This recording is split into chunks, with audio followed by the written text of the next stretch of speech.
Why is there such a rise in mental health issues? We see more mental health issues than sometimes even physical health issues. People who are juggling so many different things. And so we now are living in a place where people's capacities are so low. And so I think a great part of impact on working on mental, emotional health, body health, somatics, like understanding the soul and psyche from that perspective, is increasing capacity. A lot of different practitioners will define trauma in their own way. I like to define it very simply. Trauma, I tell my clients all the time, it's an experience, big or small, that threatened your sense of security and safety in a negative way. Hi everyone, welcome to Minimally Processed. I'm Dolica, your host. Today, we're diving deep into the journey of healing, self-awareness, and transformation. In this episode, I'm joined by Dr. Trish Ferrer, a trauma specialist and naturopathic doctor who brings a unique perspective on holistic healing.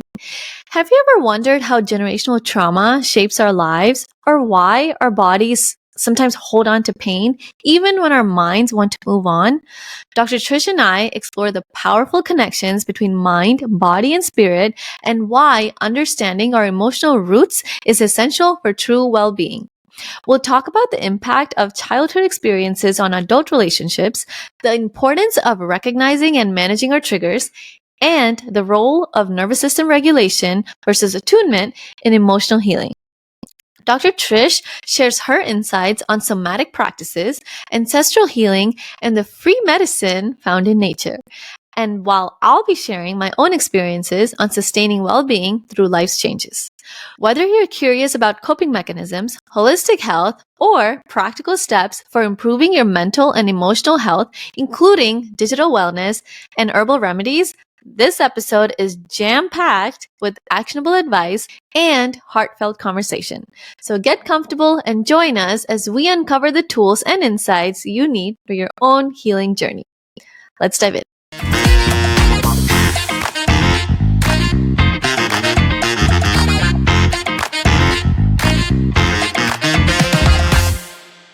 Hey, Dr. Trish, I'm so glad you're here today.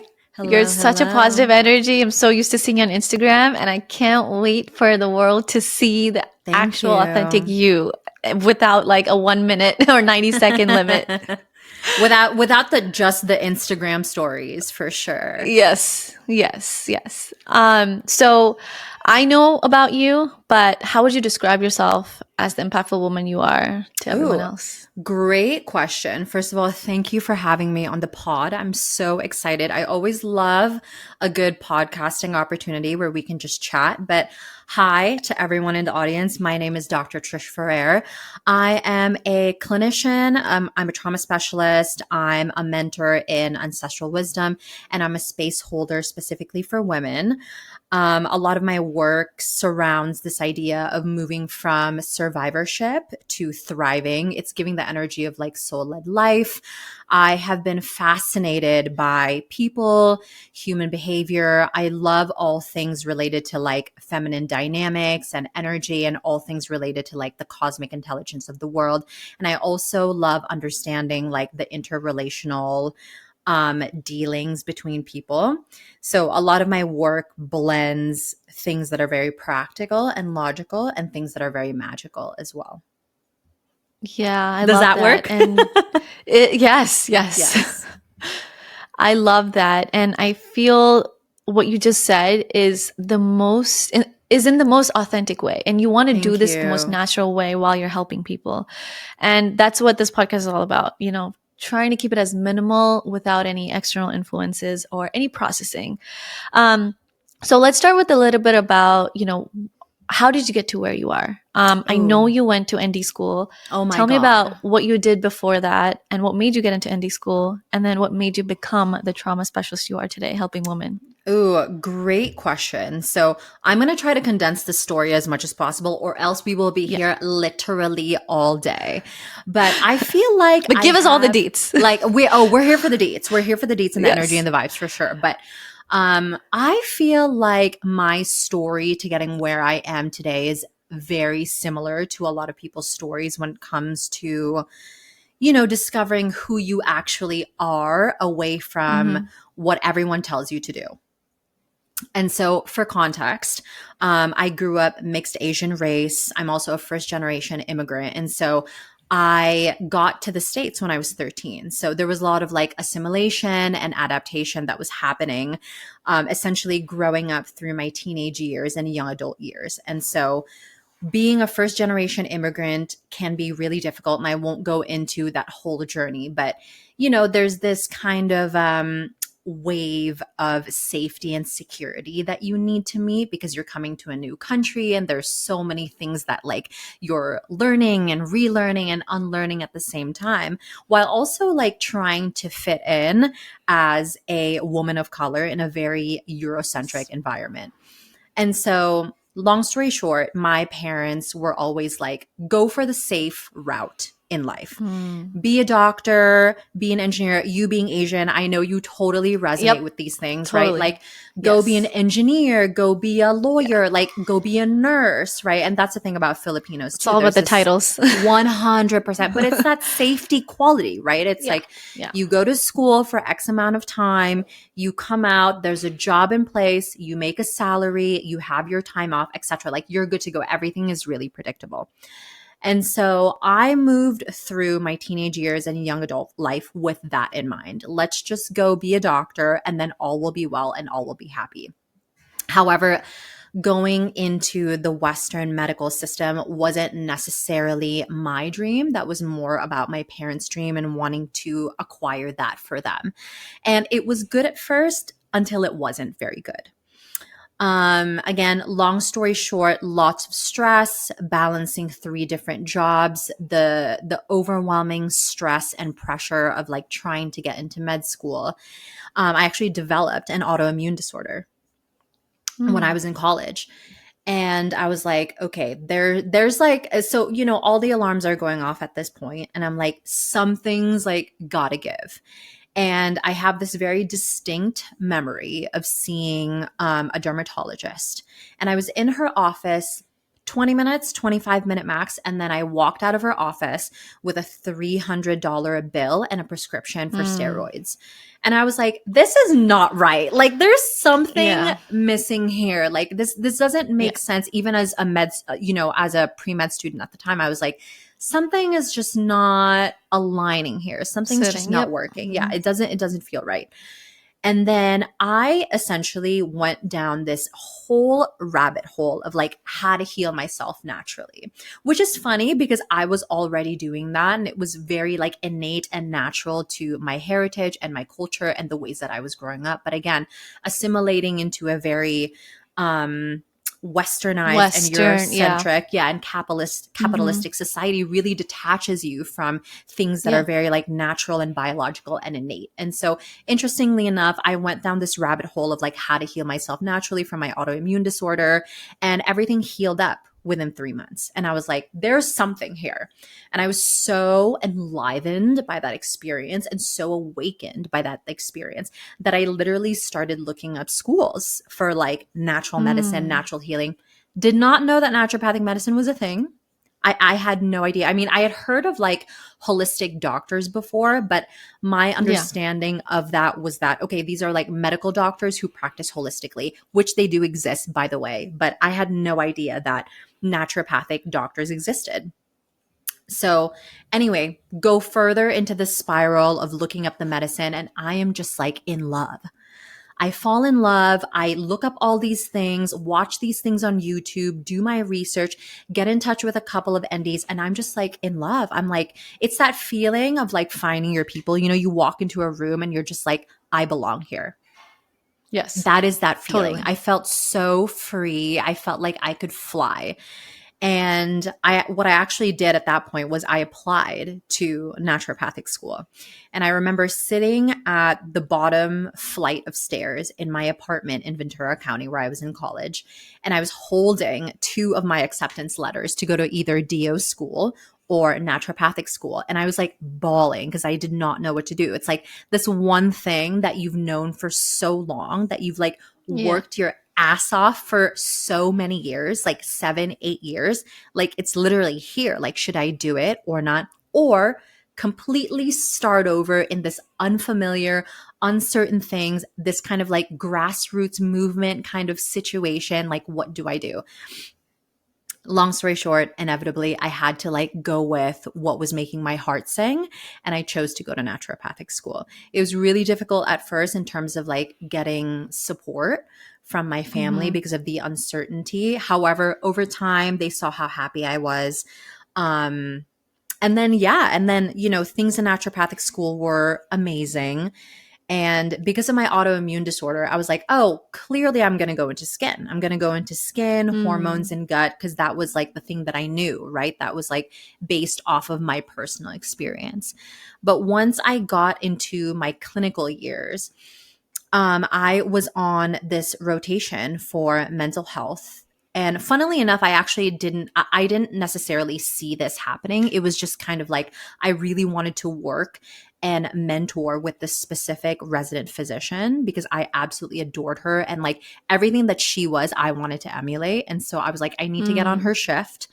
And then I don't know what it was, but just working with her and seeing her patients, I fell in love with everything about it. But I think fell in love with the way that I felt in it. There was something What about did it she that do that so made you feel that way? so she is actually like a homeopathic physician, but a lot of the Okay. patients that she was seeing was for mental emotional health. Mm. And Okay. I don't know. There wasn't necessarily like a spark, but it was more like the environment that we were in. Like everybody was really open, warm, compassionate, empathetic. There were 0 degrees of competition. Everyone Mm. was like willing to help and communicate and elaborate. Like it was a very like healing type of environment. And I Was it felt the environment, or was there anything in the knowledge of mental health that made yeah. you gravitate towards it, or was it just the kind of people? Like what was the point where you felt that was it? That's where you want to head? I think it's all of it. It was one specific Okay. if I had to point it out specifically, it was like I would say like a key memory from those clinical years working in mental health were the patients. Specifically one Mm. patient, we'll name him Bob. And Okay. I ended up treating Bob all the way from when I was a student up until I graduated. I have no idea if he's still being seen at the clinic, but I just absolutely like fell in love with like caring for him, treating him, but also like the way that he would show up in his journey and just like the changes that we would see. And so at that point, joining that mental health rotation, I wasn't necessarily a big believer in emotional health and well being. I knew that that was a thing. I knew Yeah. that people went through it and people talked about it, but it's one of those situations that you don't actually know that the magic works until you experience it for yourself. Yep. Yes. 100%. And Yes. so with that specific patient, Bob, I was like exercising so much of that experience with him and also practicing it myself because I feel like at the same time that I was in that mental emotional health rotation, I was also going through a lot of things in my life as well. I had left, this very tumultuous substance dependent and abusive relationship at that time. And so I felt like so much of my internal experiencing was getting mimicked in the external with whatever I was going through and then whatever my patients were going through as well. So I think that that was such a pivotal moment for me to be like, okay, this is it. This is how I need to show up. This is how I need to like show up in the world. And this is an opportunity for me to talk about how we can like normalize mental health, but specifically too, how we can normalize emotional health, spiritual Yes. health, like the health of the Yes. psyche, the health of the body, because not a lot of people at that time were talking about it. I mean, everybody talks about somatics now, but at that time, it wasn't necessarily like a common dialogue. And so Hmm. anyway, long story short, Bob, this patient, was really the person who solidified that experience for me. And so I graduated. I was like, okay, I'm a mental health specialist now.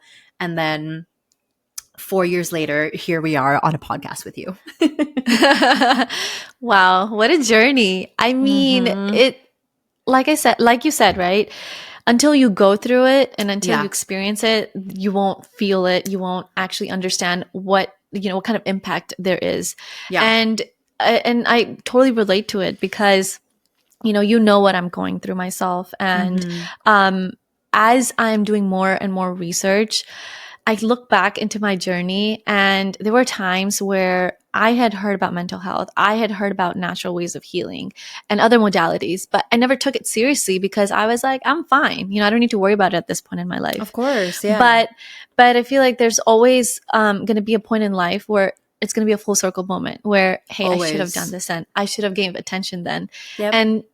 And because you had that internal conflict inside you, Yeah. obviously there was some sense of resonance, and which is why that it made you move forward into it and dive deep into it. So really love that. And so Yeah. that brings to my next question, which is, was there a memorable moment that you can think of that really demonstrates the kind of impact you can have on your clients? The reason I'm asking this is so Ooh. that the listeners and the viewers can, before we dive into the scientifics of everything, Yeah. I just want to kind of set the stage of this is possible, the art of the possible, 100%. basically. 100%. I think I love what you're asking about impact, because I will say I do feel like impact is very personalized and it's very individualized. It looks and feels different Totally. for so many different people. Everyone. Yep. Yes. And so maybe I can speak from like my client experience, not necessarily from the practitioner experience, but something that I've heard from my clients over all of our years together. And at this point, I've seen about 400-ish people in my practice. And a common thread that we always hear about is capacity. And this makes sense, right? Because we're in modern society. It's 2025. There are so many things happening, not only outside in the world, in like real world experience, but also things that are happening in the home, things that are happening inside yourself, things that are happening in the mind. There are people who are juggling so many different things. And so we now are living in a place where people's capacities are so low. And so I think a great part of impact on working on mental, emotional health, body health, somatics, like understanding the soul and psyche from that perspective, is increasing capacity. Because when we increase our capacity, we have the ability to not only experience all of the shitty things in life, because that's inevitable, right? That's very human. You're going to feel sad. It's okay to feel anxious. You might feel depressed about these things. Maybe you're going through some terrible grief right now, but also being able to experience happy moments, tender moments, precious moments,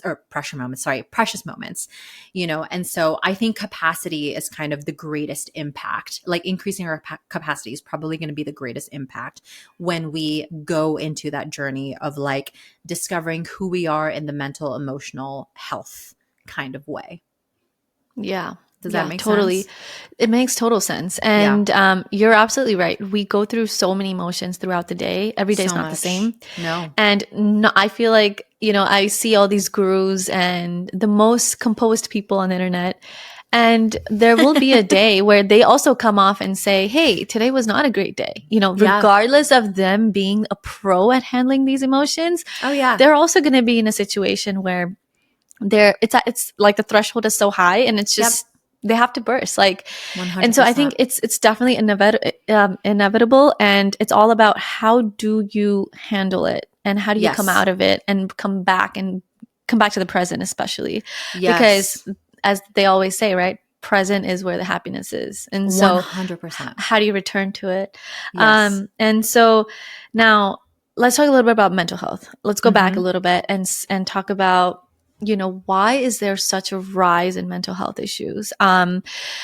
We see more mental health issues than sometimes even physical health issues now. And the reason why is because people are starting to understand that because their mental state isn't optimal, the physical ailments are also coming out. That's what I believe in. I believe that all the, physical ailments that I have now are probably somewhat correlated to what's inside me and mentally and spiritually. So can you talk a little bit about that? Absolutely. Something that I love to share with my clients is something called the trigone of health. So imagine imagine a triangle. And at the different point, that 3 points of the triangle, you have body, mind, and spirit. So this idea that everything is separate is absolutely false. Right. Everything is interconnected in the body, within your sense of self, etc. If you have a physical ailment, you will for sure have something going on that's emotional root cause, right? And it will come out in some way. Your cells are listening to you at every single second of the day. So your thoughts permeate what's going to be happening in your body and your cellular health. So I want us to just realize that everything is interconnected at this point. I think that we all need to normalize having that conversation because one is no longer separate than the other. So I love what you were saying about what you believe in, because I think that that's a great message to start putting out. Like, all of it is interconnected and they are all one and the same. If one thing is happening, Yes. it's definitely affecting the other thing. Mm-hmm. I think there are so many opinions and viewpoints on why mental health is so prevalent in society. My opinion as a naturopathic doctor, and kind of what I see biologically and what I see energetically, is lifestyle determinants. I think Mm. that your lifestyle definitely plays a huge role on like your mental, emotional health. And so, for Right. example, this even starts with like the mother and like the grandmother, and even in like preconception and conception stages.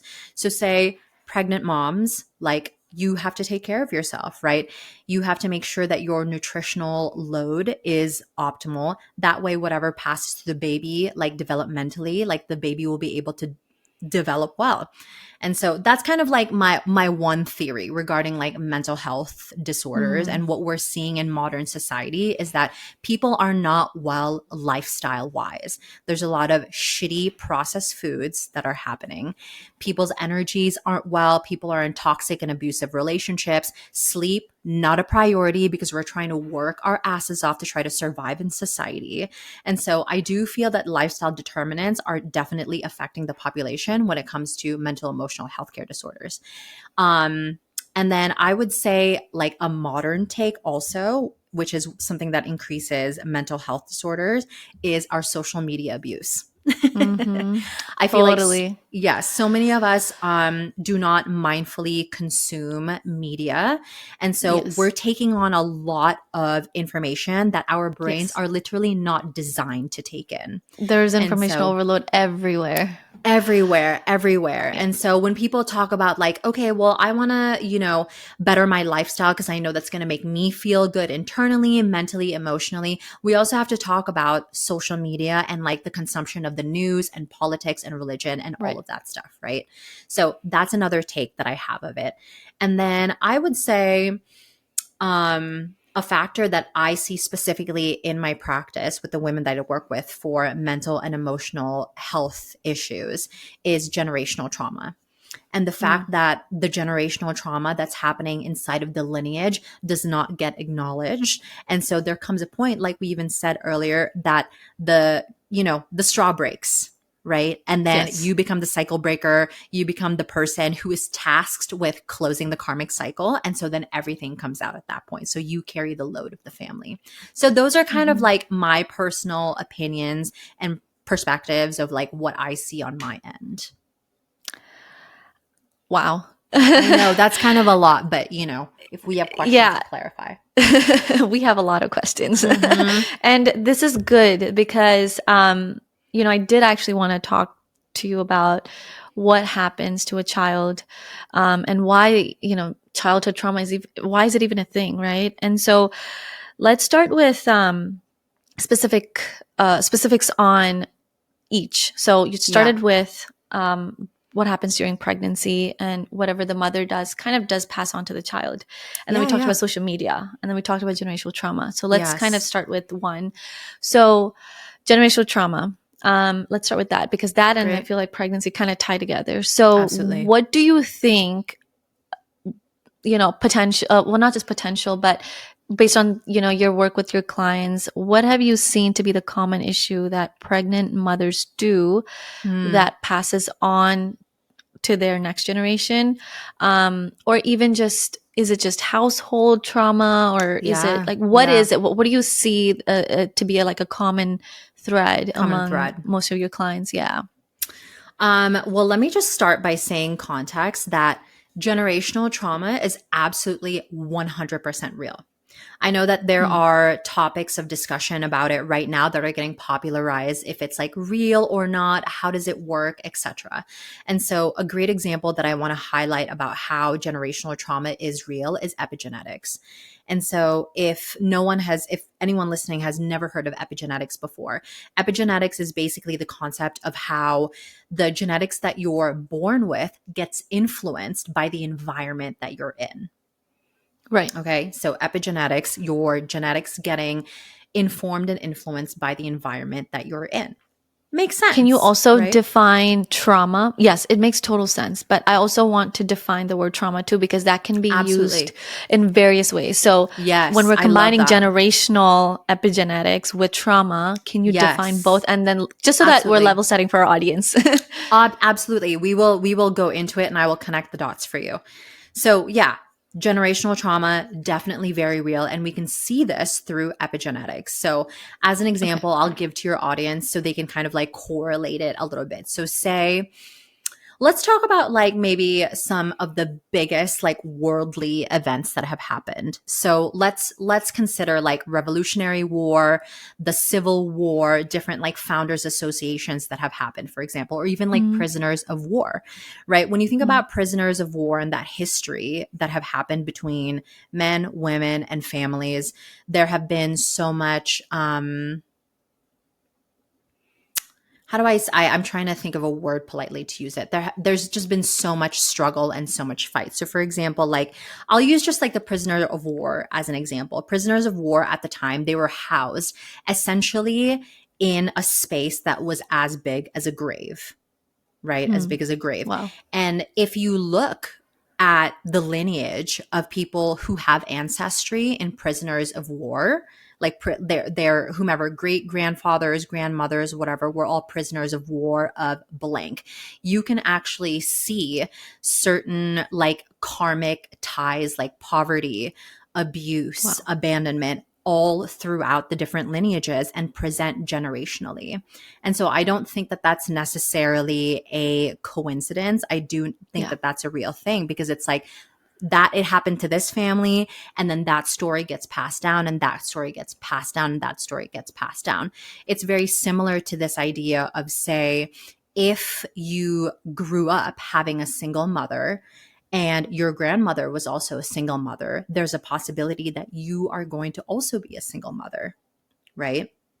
We Yeah. can also see this like physiologically and metabolically. If you have a history with the women in your family who have breast cancer from X, Y, or Z, you are also at a risk for developing breast cancer. Hmm. Okay, so this is how epigenetics can kind of influence what is going on with your already existing genetics. So that doesn't necessarily mean that that is like set in stone. What's great about Right. epigenetics is that you actually have the power to change your genetics if you want to and if you have the resources and the courage and confidence to do so. And we'll talk about that in a moment. Okay. So, going to what you were talking about earlier about trauma, so setting the stage for trauma, a lot of different practitioners will define trauma in their own way. I like to define it very simply. Trauma, I tell my clients all the time, it's an experience, big or small, that threatened your sense of security and safety in a negative Mm. way. In a negative way. And so it has carried on to you, right, in certain experiences and will tend to show up. So Does that it's make like when sense? you're in a fight or flight mode. Yes, and obviously you can respond in like fight or flight, you can fawn, you can be in different vagal responses, dorsal responses. There's so many ways that we can go there, but yes, obviously when you have some kind of experience that negatively impacted you, you will develop a coping mechanism and obviously Mm. that's like up to whomever, right? Everyone has different coping mechanisms and that will carry on through you from childhood into your teenage years where you're very angry, and then it will come out in your adult years, etc., etc. Most people are very asleep when it comes to their coping mechanisms because so much of the trauma goes, unacknowledged. The same thing with physical stuff. So much physical stuff goes unacknowledged, therefore the traumas go acknowledged, and then they'll Right. just continue their Right. life, carrying a lot of illness and disease. And so, the conversations that I love to have is like, if we have all of these like physical ailments, why don't we ever talk about the emotional root cause? Because once we talk about the Exactly. emotional root cause, your ailment or your dis-ease guarantee will feel so much better. Will feel so much better, Yes. or will just vanish like Mm-hmm. immediately. Yeah, I witnessed Yeah. that. Yeah, me too. More on that another day, but yeah. Yes, I'm sure you have. Like there was a time in my practice a few years ago that I don't know what it was. Maybe it was just like a season or something, but there was Mm-hmm. a season in my practice where I was seeing a lot of women who had like thyroid issues. It was like very interesting. It was like I was like, okay, this is interesting, like one after the other, like women with thyroid stuff. And every woman that I was working with, we did like labs to check the thyroid, but then we also started working on opening up the throat chakra. And a lot of people think that the throat chakra is just about like expression, right? Being your like full expressive self. But I actually like to think of the throat chakra as a means of truth telling. Like, what lies are you holding on to? What lies are you telling yourself? And so we were kind of doing that emotional work, got labs done 6 months later, so much better. So much better. It's just wild. It's like there's no way to like quantify or qualify emotional root causes, but it does exist and it's very real. Yeah. So it's those suppressed and repressed emotions that are coming up 100%. in various organs. Yeah. Yeah. It's Depending really on, cool. obviously. Yeah, no, it is really cool. Yeah. And I've been learning more about this lately. So the fact that you mentioned thyroid, it made me realize, I'm going back thinking, a few people in my life who do have thyroid. And Yeah. what you said is absolutely true. It's those suppressed feelings, Yeah. those beliefs that they've been holding on to that maybe they haven't worked on changing them or Yeah. looking at it from a different perspective, because Yeah. everyone changes, everything changes, and adapting to what's ahead of us and what's in the present moment is also something that we don't really stay on to. Is Yeah. we stay with what we believe in more than what's going on in our external world. Yeah. um And I was gonna say too, it's like it's not really anyone's fault, it's because not true. most of us are totally not equipped with Yeah, doing this work. It isn't we're not taught until this. Yes. we're not taught this, and Yeah. and again, like you would be part of that 1% where your parents are totally regulated, they know all the tools, they have all the resources, but Yeah. most of us are not equipped with knowing how to do this work until you become awakened in some way or another. Mhm. So that's why I Yes. mentioned like most people are very like asleep. And so if anyone's listening to this, you are that 1% who is like waking up to this work. So good for you. Yeah, yeah. And that's why, I've been gravitating more towards naturopathic medicine lately. And there's different areas, right? So that you do mental health, and then there's So homeopathics. many. Yeah. There's so many different. It's just like, medicine, where we have surgeons, we have dermatology, but in the most Yep. naturopathic way, there are solutions there. We just have to look for them. Yes. So that so with that, you talked a little bit about, the unresolved trauma, the generational trauma. Now, and you also mentioned, how it gets passed on. But how does it actually impact us in a way where we finally open our eyes one day and say, "Hey, Mm, I'm getting hit by this"? yeah. Because to your point earlier, you mentioned we go through in our childhood years, we go through in our teenage years, we just come up with these coping mechanisms as we age, and then it's not until adulthood sometimes for some people that Yeah. they actually Yeah. realize, hey, I have this issue. Or for some people it's just that they just live on and they never realize, and maybe there will be someone later on in the generation try to break the chain. And to my experience, I consider these as triggers. I think when you identify your trigger, Yeah. that's when you know that there's something wrong with you. Like I have my Yes. triggers, and lately I've been seeing them as negative, and to your point, like a trauma. And I think, Yeah. Yeah. why am I behaving this way in these situations? Questioning myself. And it doesn't make me look good, Yeah. but Yeah. I think taking a minute to accept myself that, okay, that's okay. I'm just being human here. Yeah. It's Yeah. okay. And I'm just hoping that the other person that I'm reacting to is going to understand that I have Yeah. my fair share of trauma, whatever you want to name it. So that's also important, right? Like, are Yeah. you in a safe space where you can be yourself and be accepted? Yes. But also, are these triggers the only way that we can actually tell that there's something wrong going in our system? Or are there other ways where someone can assess themselves and say, okay, I am going through something? I love this question. First of all, you're in such a great place to be able to be like, okay, I feel and sense my triggers. I'm sorry they're Yeah. happening, but like I'm working on them, because most people have a really difficult time realizing that they've made a mistake. And so, this is a whole conversation about like self-worth and value and the way that you think Yeah. about yourself, or, those conversations. But I think I want to start at the beginning about understanding like what a trigger is. Sure. Okay. So let's Let's talk do it. about that, because I think that Yeah. that's a really great conversation to have, because obviously, you know, like we're kids, right? We're Mm-hmm. children, we're growing up with our parents, we're observing them in their behaviors as adult. We're also like taking that information in as children. There are things that we do that we get punished for, and then there are things that we do that get rewarded. Right.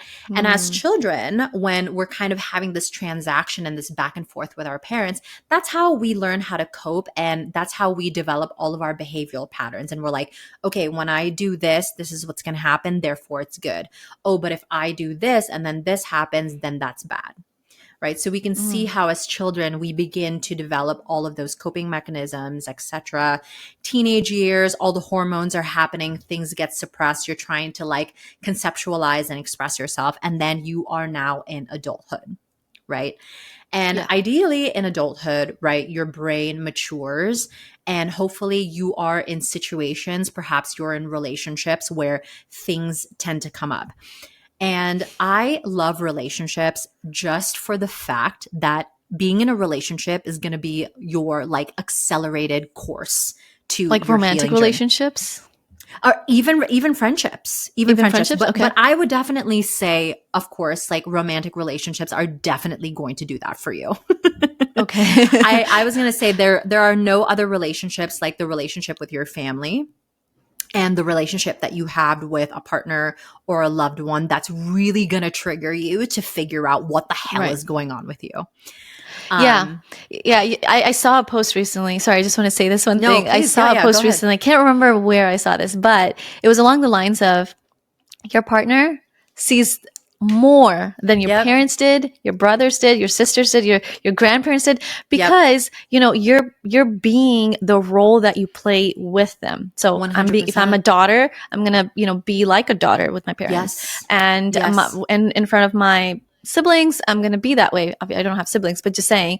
So, Yeah. but with my partner, on the other hand, I am the most raw, authentic, showing my triggers, showing my worst, best, everything. So you're absolutely Yeah. spot on with Yeah. that. Is yeah, they do Yeah. see the most, and that's when there's something not Yeah. probably aligned and that needs work.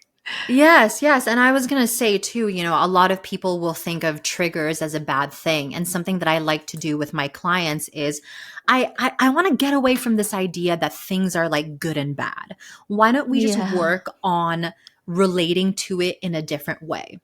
And so when I teach my clients about triggers and how to identify them and how we can kind of change the course of a trigger, it's just about re-relating to them in a different way.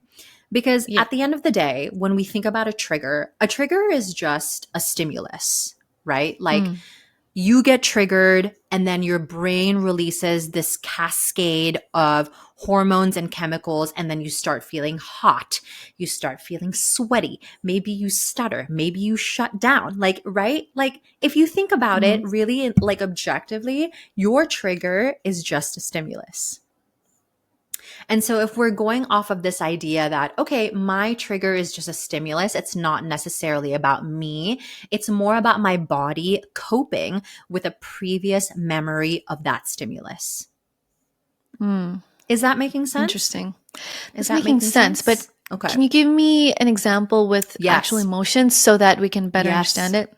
Okay, so for example, there's so many examples that we could do. There's so many examples. Most common with Okay, maybe anger. I think that's the most common. what about people pleasing? Because we all love to Yes. do that. Yes, especially with social media. Yes, Yes, totally. we all love to do that. I mean, we see people pleasing everywhere. We do it with our Everywhere. partners, we do it with our bosses, we do it in our work, our clients. Yes. It's everywhere. We do it with the barista at the coffee shop, right? Like it's everywhere. It's everywhere. And so let's say this like innate kind of like natural ability to people please. So when we think about people pleasing, right, we are trying to like adapt ourselves to that environment with that person because our actual desire is to be liked. We want to be liked. We want to belong. We want that Feel person to loved. think that we are, that we're cool and that we want to be loved for who we are. And so when we trace the origins of where people pleasing comes from or any of our wounds and coping mechanisms, it's usually going to be in childhood. So people pleasing origins can present as if you do something for your caregiver or your parent, you will get rewarded. Okay. Yeah. If I get an A on my test, my parents are going to be so happy. But if I get an F, I'm going to be punished. Yes. And that's not a good feeling. Right? That's also like there's like perfectionism coming in all these ways. And so when we develop this coping mechanism to people please, underneath the people pleasing, there's perfectionism. Underneath the perfectionism, there's anger. Right? Because if we think about perfectionism and people pleasing, it's like a pressure. It's pressure. It's pressure to belong. It's pressure to be liked. It's pressure to be loved for who you think you need to be for the other person, not necessarily who you are. 100%. So then when things don't go your way, even after you've tried to people please that person or try to manipulate a situation so it goes their way and your way, you get angry.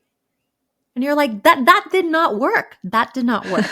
So I love using the people pleasing as like a prime example because I feel like we can all understand that. Relate, especially yes. we can all relate, especially as women. You know, women use people pleasing as a survival tactic in society because we have had to for so long. Yeah. By our partners, by our parents, by society in general. It's all about feeling accepted wherever we go. 100%. At the end of the day, it's just our biological need and desire to like belong, right? But how can we do that authentically and like wholly and in a wholesome way rather than trying to like shapeshift ourselves for the other person? But it's tough. It's tough to be yourself in a world where everyone is like pointing fingers or they want you to change, etc. It's difficult to like show yourself for who you are. That's true. What are some, maybe give me 5. What are some coping mechanisms that you see the most common in our generation today? So people pleasing is one. What else do you see? And the reason for this question is because I want my audience to also do a self-analysis of, do they have triggers? Are they at a place where they could use some work? And that's not a bad thing. And that's if anything, it's a good thing because you're trying to, grow yourself and become the best version of yourself. And that's how I see it. Is it's all about inner work more than anything. Honestly, I agree. I think provoking your inner landscape and working on that inner work, like you were saying, becoming the best, most highest version of yourself. To me, it's just becoming as embodied as possible. It's just showing up as yourself as much as possible because a lot of people think that the healing era, right? The healing seasons, the healing girl boy era is just about getting rid of the triggers. But for me, it's so much more. And this is something that I love to remind my clients when we do this work. Like, this is not about getting rid of your triggers. This is about accepting and loving yourself fully and holy. Even all of the shitty things that you've done, all the things that you carry, all the perpetual negative behaviors that you do, the way that you've hurt people, I want you to be able to confront your triggers in a way that when it happens, yes, it sucks, it is shitty, and it won't happen again, but it's okay. It was a mistake. Yes. And that's where you are. Like you were saying earlier, you're in that place where you can show yourself love and accountability when things don't go right. Yes. That's a good place to be. Yeah. Well, again, every day is not the same, but I try. Yes. It's all about the effort. Yes. So 5 coping mechanisms then, my darling, that I see. So we talked about people pleasing, perfectionism, huge. Perfectionism is huge, especially with a lot of my clients, because a lot of the women that I will see are very much like you. They're business owners, they're creators, they're entrepreneurs, baby CEOs, they're influencers. And so, you know, we're all in this business and this industry to show up and serve in a specific way. Yes. And so we want things to look and feel a certain way. So there's a perfectionism aspect that can come up with that. So people pleasing, perfectionism, self-sabotage, huge. That's a good one. Yes, self-sabotage is huge. Self-criticism, yes. Yes, and everything that falls under that umbrella. And I know that self-sabotage might feel like you're protecting yourself, but it is not. You're actually just hiding yourself, and we can talk about that as well. Other coping mechanisms, I feel like I was gonna say, you know, like fawning and being in that flight mode, but that also falls under like, you know, self-sabotage as well. I think abandonment, that's a really big one that we see all the time. Abandonment of yourself and abandonment of other people as well. Yes. So that's 5. That was 5, right? So those are actually really great ones, because I was actually going to ask you about one of them, which is abandonment. And without directly talking about abandonment, my question is more so around, I believe that whatever is going on the inside, or sorry, let me rephrase that. Whatever is going on the outside is a direct reflection of what's going on the inside.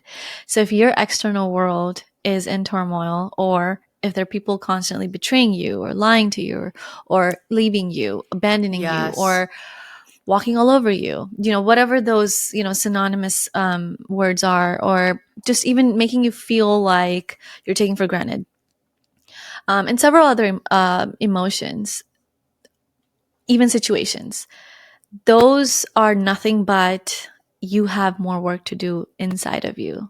And I've been lately realizing this because of the inner work that I've been trying to do.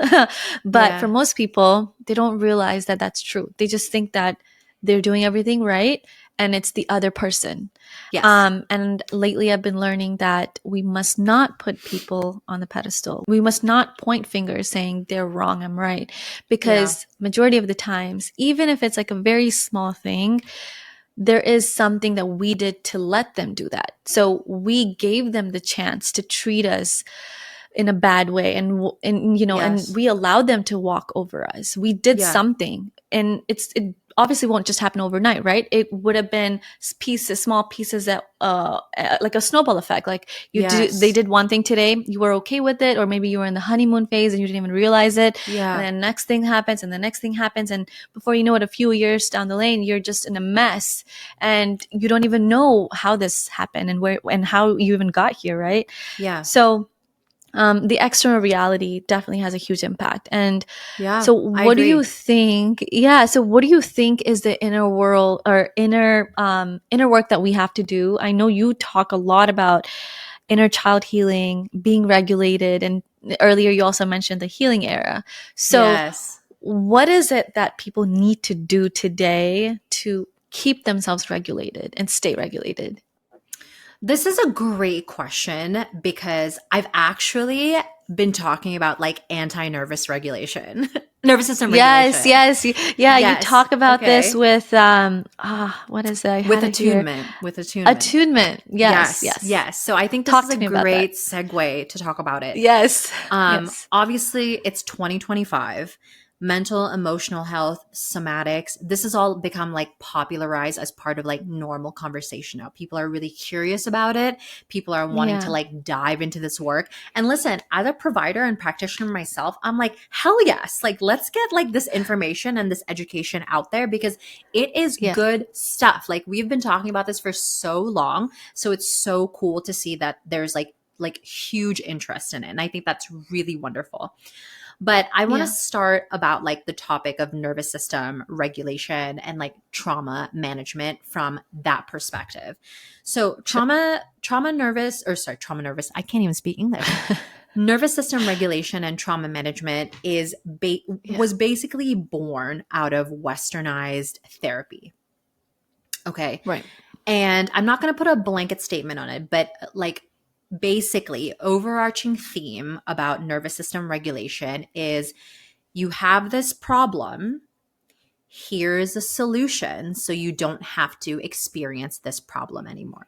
So you get all of Yeah. your practices, you get all of your tools, you get all of your resources, and then you practice them every time you feel anxious, every time you feel Yes. It's like a angry. prescription, like you say. Yes, exactly. Thank you so much. I Yeah. love that you said that. And so it's very similar. It's very like solution oriented. There's kind of like this capitalist overview Yeah. It's about like it. if this, then that Correct. kind of And situation. that's Yes. not something that I agree with. However, Mm-hmm. are the tools and the practices, having them in place, are they great? Absolutely. And I'm not trying to dismiss the practices. I do think that people need to learn to have that toolbox in place for when shit hits the fan in the moment and you need real-time assistance with something. You have your practice in place, go to your practice, get your practice done so that you feel better.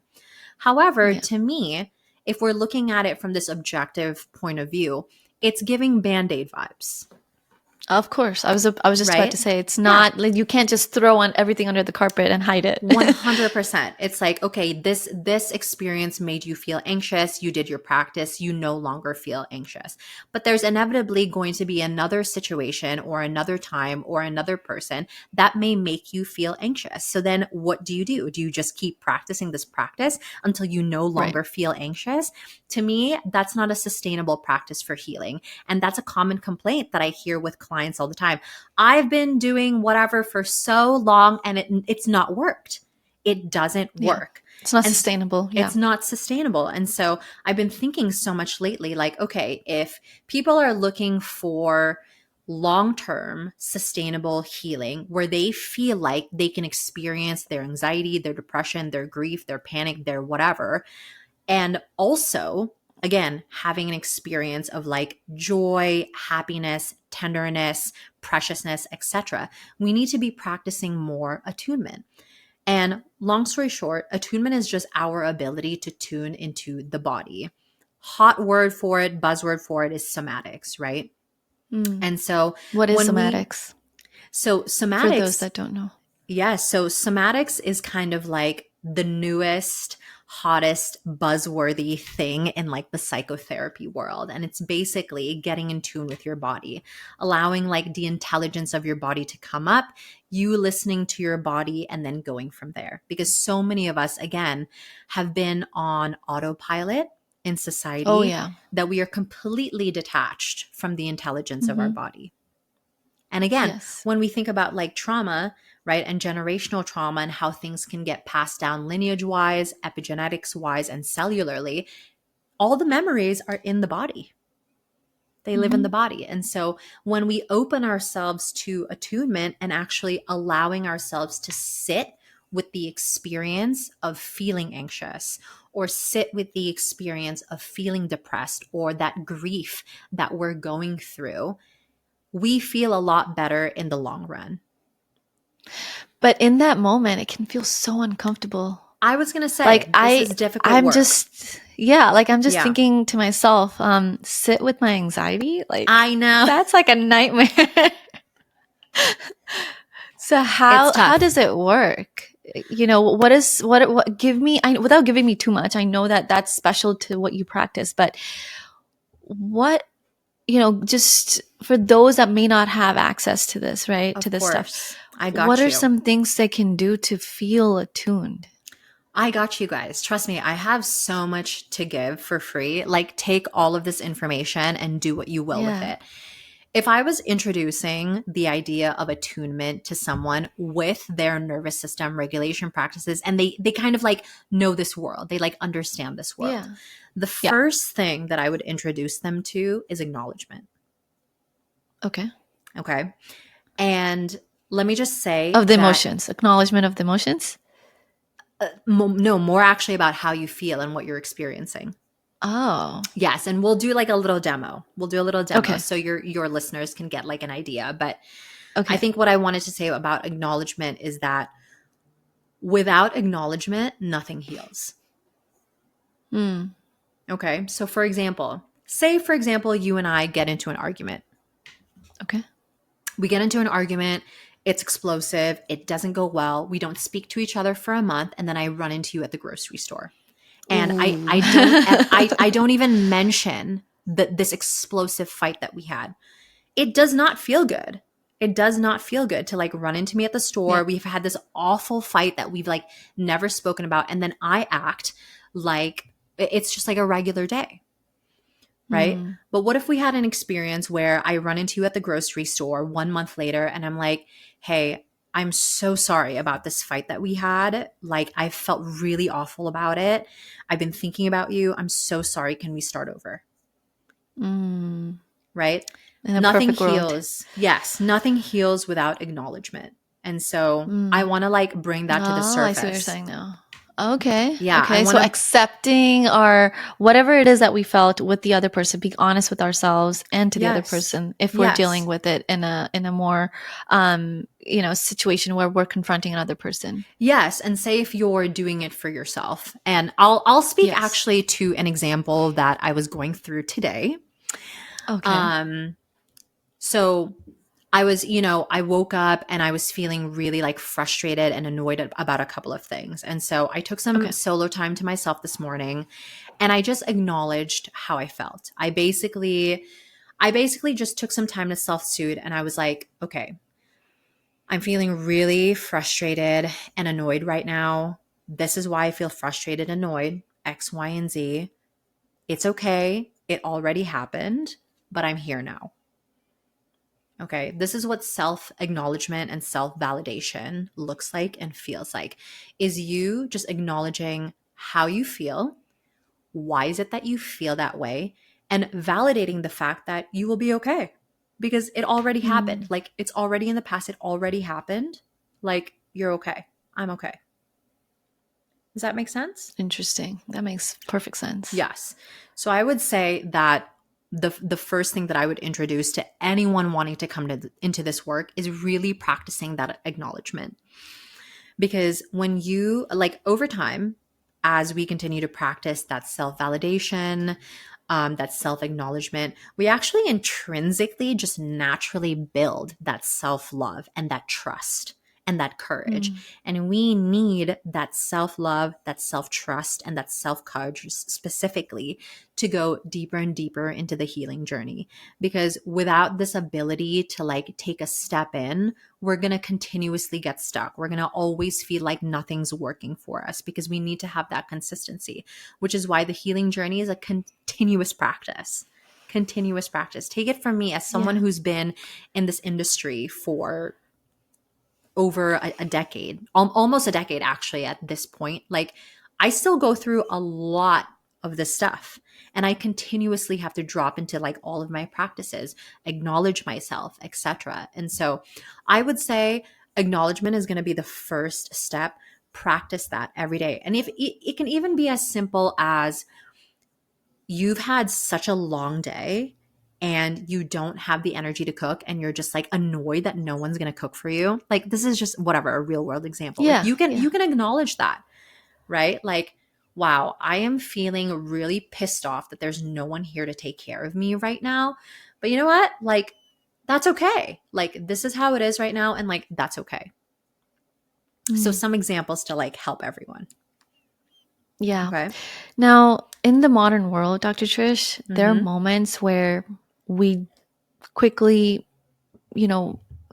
conclude and blame and come into these situations that the other person should have done this, but they didn't do this. Yes. Or, this should have happened, but it didn't happen.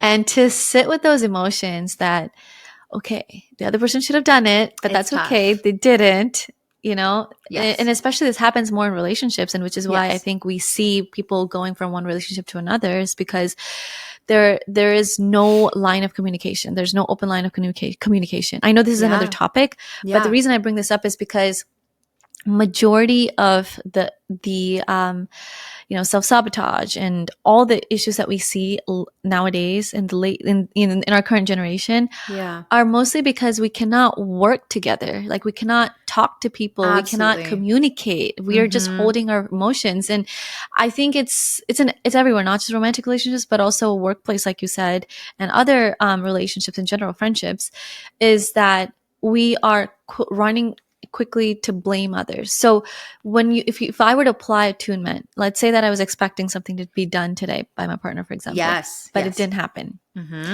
And I get it. Some days I'm 100%, he's 100%, but some days I'm 50%, he's 50, but some days he's 80 and I'm only 20. Yeah. And that's how it's supposed to be. But let's say, I'm the type of person that is thinking, he should have been at 100. Why is he not at 100? How does attunement, work come in into that situation? Yeah, work in that situation. Yeah. Great wondering, because this is a very real life example. Yes. Okay. Very common. very, very common, very real world example, especially in relationships. So this is actually a topic about expectations. Expectations. I was just about to use that word. Yes. Yeah. This is a topic about expectations and your expectation of your partner.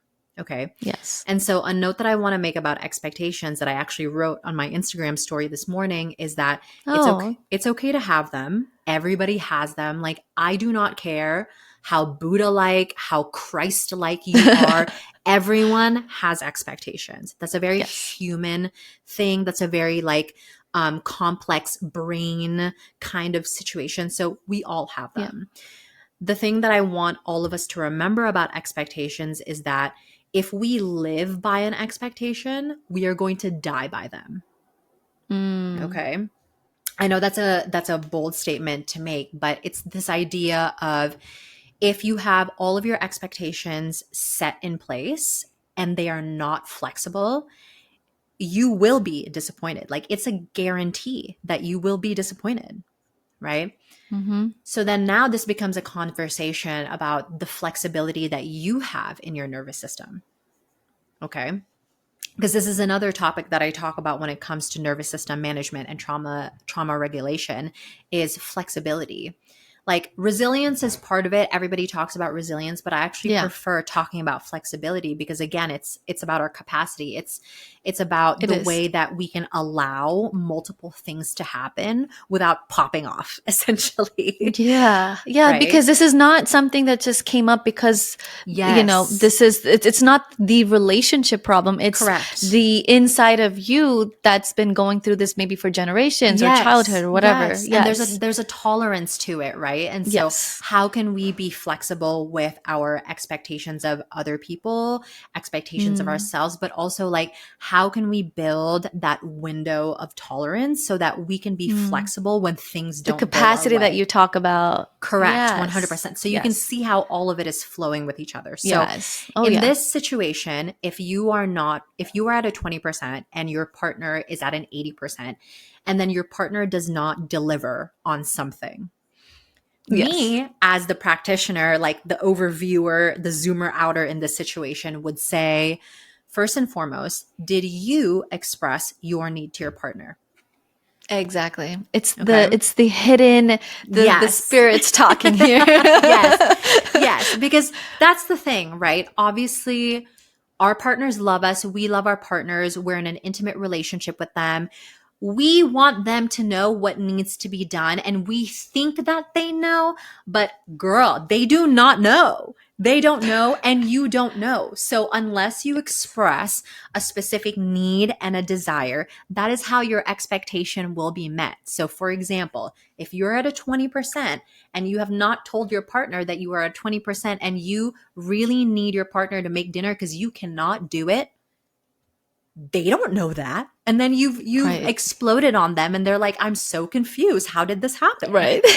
Right? And so Reality. Yeah. yes. So I would say consciously communicate your needs and your desires as clearly as possible, because that's how you set the tone. That's how you set the expectation to be met by your partner.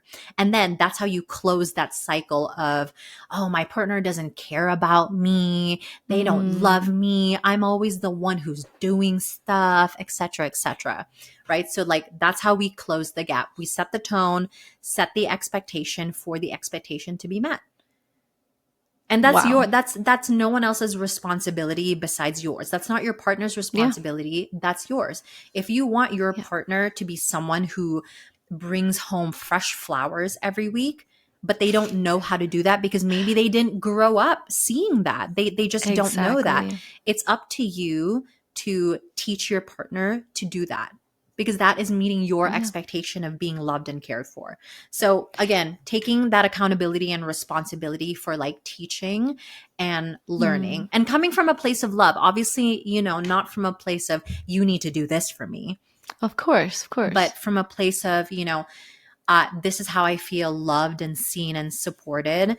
If you could please do this for me, that would make me feel really appreciated. Yeah. And you know what you just said is so beautiful, and it's such a small thing but it has such a huge impact, because in our modern day world, obviously social media has its place, and I think it definitely has a fair share of influence on us. Is like, okay, this person did this for them, why am I not getting it? Maybe I'm supposed to expect it, but it's not happening. You know, it's like all these stories that we tell ourselves, and of course we unnecessarily get into places of ending relationships, and even leaving relationships just because our needs aren't met. But it could have been resolved with a simple line of communication, open line of communication, where both parties are honest and talking about desires, which I don't think happens often. We're just assuming that the other person gets it. And that's another thing that you beautifully said, is just be honest. And that also comes back to attunement, right? Hey, this is how I feel. I feel this is one way of expressing love. And maybe if you did that, my love languages would be satisfied. 100%. I definitely think that people give up too easy when it comes to relationships, right? Like they will have a season where maybe there's like struggle or there are fights and arguments, and then they'll just like break up. And then I'm on the other end being like, did you try 100% repairing this? And they're like, no. And I'm like, well, there you go. Like, there you go. I think you gave up too easily in this situation. And so I think just being honest and communicative and crystal clear as much as possible, that would be the best way to go. And you know what? I will say it can also be very difficult in relationships to be very honest and truthful, because our traumas can also play into that. It takes a lot of vulnerability to speak honestly and speak clearly about what you want. I know for me in my relationship, in our first few years together, I have always been I have notoriously been like a healing people pleaser. I've been a giver my entire life.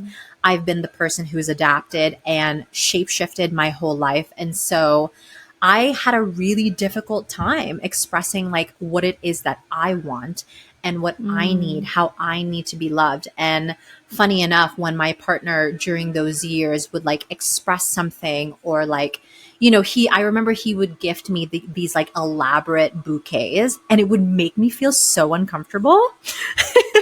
Why? Because I wasn't used to Used to it. being so Oh, loved and cared for, loved. because again, I've always notoriously been the one who Mm. has been like Okay. the giver, like the nurturer, the person who like takes care. Okay. But then if you look at my history, I've had a history of like mothering men, but I am no longer the mother. So so Oh, it's so nice. that's okay. So that's another interesting point that you brought up is, Yeah. you're so used to being a giver that it was so Yes. hard for you to receive.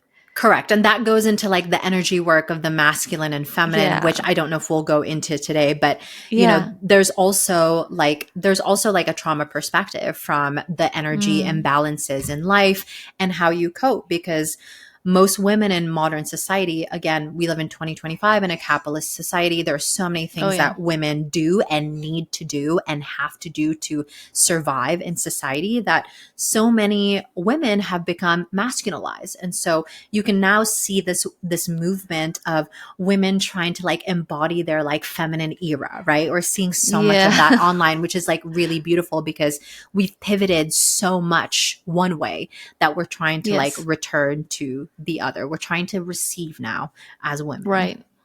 Right. Right. And that's when we feel the best aligned, right? Yes. Yes. That's beautiful. Now, let's talk a little bit about childhood. Mm, We talked about how we are in relationships, but I feel like the biggest part is childhood. We hide ourselves so much in our childhood so that a lot much. of it comes out in other relationships when we are in our adulthood, which is very sad but true. Um, Yes. what are some common things that you see of those who have had a uh, whose adulthood is kind of influenced by their childhood, and what are some common themes? I think all of us are influenced by our childhood. And I say that because our childhood is where we develop so much of our origin story. That And is the personality, place, yeah. our personality, our core Yeah. beliefs, our systems, the way Mm. that we treat people, the way that we love. We Mhm. all learn all of that in childhood. And so I think that all of us are definitely influenced by our childhood. Not to say, again, that that influence is good or bad. Treat it more like an experiment and something to observe in life. Yeah. What I love about doing childhood work as kind of like also a very beginning step when it comes to the healing era and the healing journey is the ability to kind of like map out your wounds. So, for Mm. example, some common wounds, abandonment, since we've been talking about that, huge, right? There are betrayal wounds. There are trust wounds. There are neglect wounds. There are poverty wounds. There are substance wounds, etc. And so I love doing childhood work as a means of like first steps, because it allows us to create patterns with our wounds. Like, oh, okay, well, no wonder I'm coping and doing this, because I have this wound of whatever, being betrayed by my mom in this situation, or whatever. Now I know why these are the kind of men that I invite into my life, because my father and my brother were this way to me, right? Can you give Etc. an etc. example with some real life, real world Wounds. qualities and wounds, yeah, that you have seen? Just Ooh. for reference to kind of put things Mm. into perspective. Maybe we could start off with Okay. poverty, because I think when you grow up in a family of poverty, when you grow up, it can go Yes. two ways, right? One that I've Yes. seen personally is you become the overspender because you haven't experienced something in childhood and now you just want to spend it all. And the other 100%. way, the other way is you kind of become a miser. So Yes, 100%. That's actually a great example, because I was going to use an example just from my own personal life please, with yeah. poverty, with Okay. poverty. So, I have a very interesting experience when it comes to poverty consciousness. I actually grew up very privileged, but then Mm, when we immigrated to the States, lost all of our money, lost yeah. our house, and so my family was displaced. My family and I were displaced for a while, and so you can imagine that pendulum swing of being privileged to now living in poverty. Mm, So, very interesting. We're recovered now. We're okay now. But I noticed my poverty consciousness kind of playing itself out when it came to spending money for myself. Never had a problem, never had a problem giving to other people, like having experiences for them or things for them or cultivating an experience or a meal or something that I would spend for them. But when it came to me, I always had a difficult time spending money. And so when I was exploring the way that my poverty consciousness was coming, that's kind of what we realized, that you're either at either end of the spectrum. Either you spend a lot of money and you're totally unaware about your bank account, or you're on my end where you're almost crippling aware about how much money you have and how much you want to keep and you don't want to spend it on yourself. And so my consciousness when it came to not wanting to spend it on myself was I had this belief that something with my energy was going to go wrong with it. Again, from being displaced, coming into a new country, investing money, losing money, like my money would go wrong if I was handling it for myself. But if I was handling it for other people and taking care of them, that was like good energy abundance. But spending it on myself was not going to be a good energy exchange. And so I was healing it was really wild. And I was like, oh my God, this makes so much sense. Like, why is this crippling me? And so I've had a nice, very steep learning curve and healing my money wounds, actually operating and running a business, because you have to spend money and invest on yourself in order to scale a business. So it's been a very interesting journey when it comes to the poverty consciousness in that way.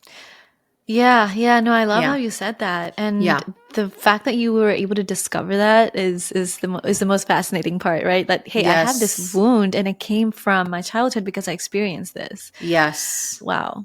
Yeah. So what other wounds that you see? What are some other wounds? Another one that I can think of, again, if I'm sourcing it from myself, is abandonment. For childhood, abandonment. Yeah. So that one is really interesting because something that I've gone through with abandonment as a coping mechanism is I will abandon the other person before I sense them abandoning me. Interesting. Yes, I will leave a situation before they leave me. I will try to end something before they end it.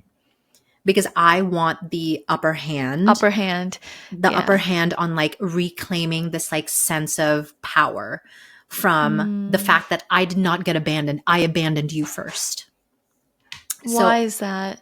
Because I feel like, with abandonment, it's a very unique thing because like, so you're saying that you did that because you sensed that the other person would leave. And so you immediately took the action because you wanted to feel the upper hand. But where was that stemming from in your childhood? Because especially growing in an Asian family, your parents are so loving, right? They're like overly giving too sometimes. So, we can get into that. I can't get into too many of the details with my childhood, but my childhood was very colorful. And I will say that nicely. While my parents were very dutiful and very loving and they were very protective, my mom was very abusive. And that was, that's not pleasant.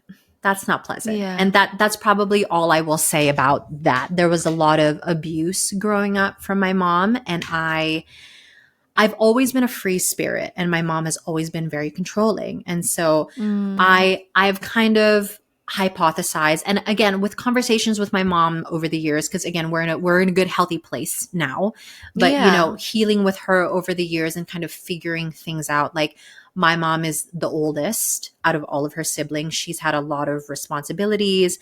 While I'm the only child, I've always been a free spirit. I've been a bit of like a nature fairy my whole life. And I have sensed from my mom that she was wanting to repress that for means of controlling me to be akin to her. And this all came out of like the safety and the certainty for what she thought was right versus like me and like who I am, etc. And so I think when it came to my coping mechanism of abandonment, it was just that. Like before anyone could threaten my sense of self and make me question Mm. who I am, I will abandon them first before I feel that challenged within me. Wow. Does that So make you're not sense? really, yeah, so you're not really replicating that issue, but you want to change it by taking power and ownership in your adulthood, Correct, essentially. because when Yeah, you get abused growing up, there's so much of your power and your voice and your choice that gets that's removed. lost. And Yeah, so, yeah, so much of my coping mechanisms, in my adulthood has been that reclamation, like negatively, like me trying to like get my power back in some way, shape, or form without realizing that I actually already innately have my power. But that's another conversation. So, yeah, yeah. yeah. Now, I bet the audience listening is gonna really look into what did they suppress in their childhood and what are Yes. they doing now in contrast to combat that. I'm thinking about 100%. some things Yeah. already, and I already have things going on in my mind right now. Like, for example, Yeah. I always was a very shy child, never really expressed my emotions, but now Yeah. I'm overly expressive, like overly. You're like, I need to To the make it clear how I feel. yes, yes, literally, and like Yeah. I am too expressive to the extent that sometimes, maybe good or bad, I over exaggerate things that this is exactly how I feel, and it's Yeah. probably not relevant to that conversation, but I see it as a means to feel heard, so Absolutely. yeah. Absolutely. I admire that because I feel like I meet so many people who don't know how to articulate how they feel. Mm. So you're already like ahead of the game at that point. Well, I mean, I still think I have a long way to go. And the Yes. reason why is because, I shared with you a little bit about my autoimmune condition. And so Yes. when I look at it from the standpoint of I have this unique disorder, which there's no name to it, it's like, Mm. is it even an ailment or is it something mentally that I'm suppressing and repressing, So that's why I've gone into this deep journey of what is going on in my brain that Yeah. I'm not Yeah. listening. Yeah. I really do appreciate you saying that. And I think something that I also wanted to add earlier, my friend, when it comes to, your audience listening and kind of like hearing these Yeah. conversations and examples of what we're sharing, I think a Yeah. great place to figure it out would be Yes. this. Like when you're coping, what do you do? Mm-hmm. What do you Yeah. do whatever it is that you're doing when you're coping is probably the thing that you're addicted to. That's probably Yes. the wound from your childhood in the means that you are coping with. So start there. Well said. Yeah. Totally. Mm-hmm. But one thing though, Dr. Trish, is yes, I feel like there will be a time in our lives where we're at that point where our coping mechanisms are really impacting other people around us. But Yes. let's say, life is beautiful. Everything's going well. I don't think there's anything wrong with me. How Mm-hmm. do I sustain that? And especially as women, our hormones aren't the same. Like Yes. I see myself like I was the most composed kid back in high school and maybe early college, right? Mm. But then something happened and towards end of college I became this really overly not just expressive but overly go-getter type of person, ambitious person, and I need this to happen at this time, almost Yeah. like a perfectionist. Yeah. And again, post kids, I'm a different person. But sometimes when I think about the person I was, and I'm just like, Mm. that girl had nothing in her mind and heart and was just the most happiest person, Yeah. butterfly. And Yeah. how do I be like her again? But obviously we Yes. can't, because Yes. we changed that story. The narrative has changed. And Correct. so if let's say a person is at a point where everything's fine, how do they sustain that? I think that they just do.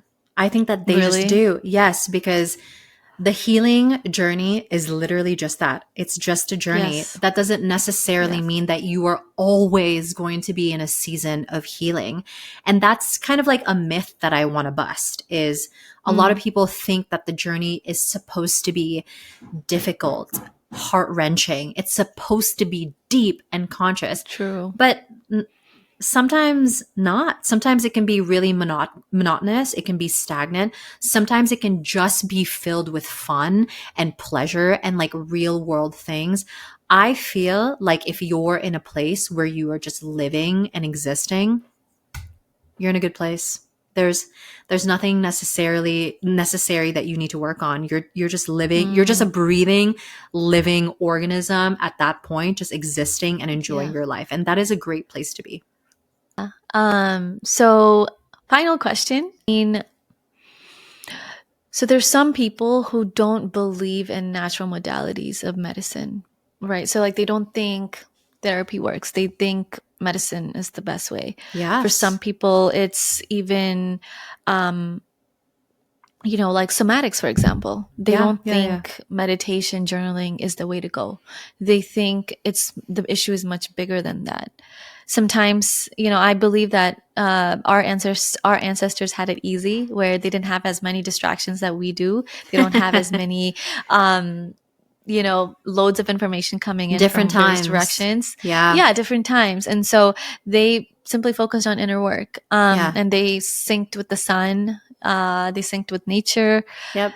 We don't see the value in it. So my question is, for those that may not believe in natural modalities, how do you create a sense of confidence that there is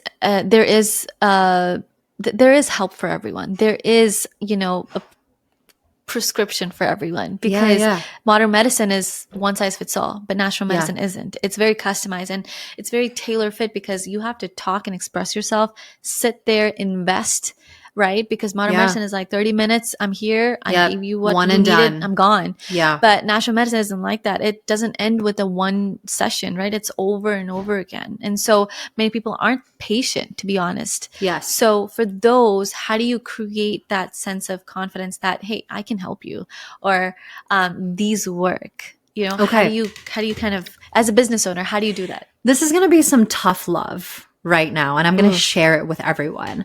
I actually can't do that for you. Okay. It's not within my means to create that serenade confidence. It's not within my means to unlock that courage for you. That is all up to the client or the patient's or the human's willingness to do so. Right? My only job as the provider and the practitioner in the space is to hold you inside your transformation and to like give you and collaborate with you and keep you accountable and responsible for that. But it's not up to me to be like, okay, here's how, like that's me trying to sell the fact that this works, right? True. And that's not up to me to do that, because it's up to the person. Even if I try to pitch how amazing something is, here are all of the results, like see for yourself, like it's all here. It's already here. Like, why don't you do this? If they don't want to do that, they won't do that.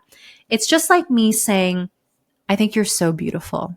But if you don't think that you're beautiful, you're not going to accept my compliment. Right. But what I will say for people who are looking for that place, right? It's actually akin to everything that you said. This is not necessarily your fault. This is actually society's fault. This is the landscape's fault. This is the fault of a capitalist society. This is the fault of colonization. And these are like bigger topics and discussions to have. But the more that we separate ourselves and distract ourselves by means of social media, the exploitation of our pleasure, not doing jobs and careers that we want, not being in loving relationships and friendships, the more we detach from ourselves. So if we can figure out means in life to return to ourselves slowly, like step by step, going out into nature, having a nice long walk, sitting in the sun for 5 minutes, making sure you get that extra glass of water, making sure you have your high protein breakfast before your second cup of coffee. Like, all of these small things and measures to amplify and put yourself back together and get you closer and closer to yourself. That is a means for you to become confident and courageous in the journey. It's not really up to me. Yeah, It's not up to that's me. true. And honestly, my friend, I will slam on any practitioner and provider who says that they heal people, because I don't necessarily believe that. I feel like you hold your clients and your patients to do that. They do the work. You're just holding them. So you can say that you're a Yeah. healer, but for you to say I heal people, that's a bit like, I don't know, that's a bit like pretentious and like, yeah, it's a Overpromise. bit pretentious for me. And I don't really like that, because that also takes away like the person's power, and then Yeah. you're leaving it up to the mentor and the guide to do that work for you, whereas I'm here to say, Yeah. this is what we're going to do, let's experience it, and then let's see how you feel over the next 3 months, 6 months, year, etc. And I Yeah. guarantee with consistent mentorship and guidance, you will feel confident, you will feel courageous. But again, I meet you halfway, and then you have to meet me the other half as well. Yes, that was beautiful. Yeah, Thank you. thank you. And the main reason I asked that question is because, like I said, I've gotten into this naturopathic world a few years ago, around COVID actually, and I get many people asking me this question: is, why do you believe it in it? It's such a lengthy process.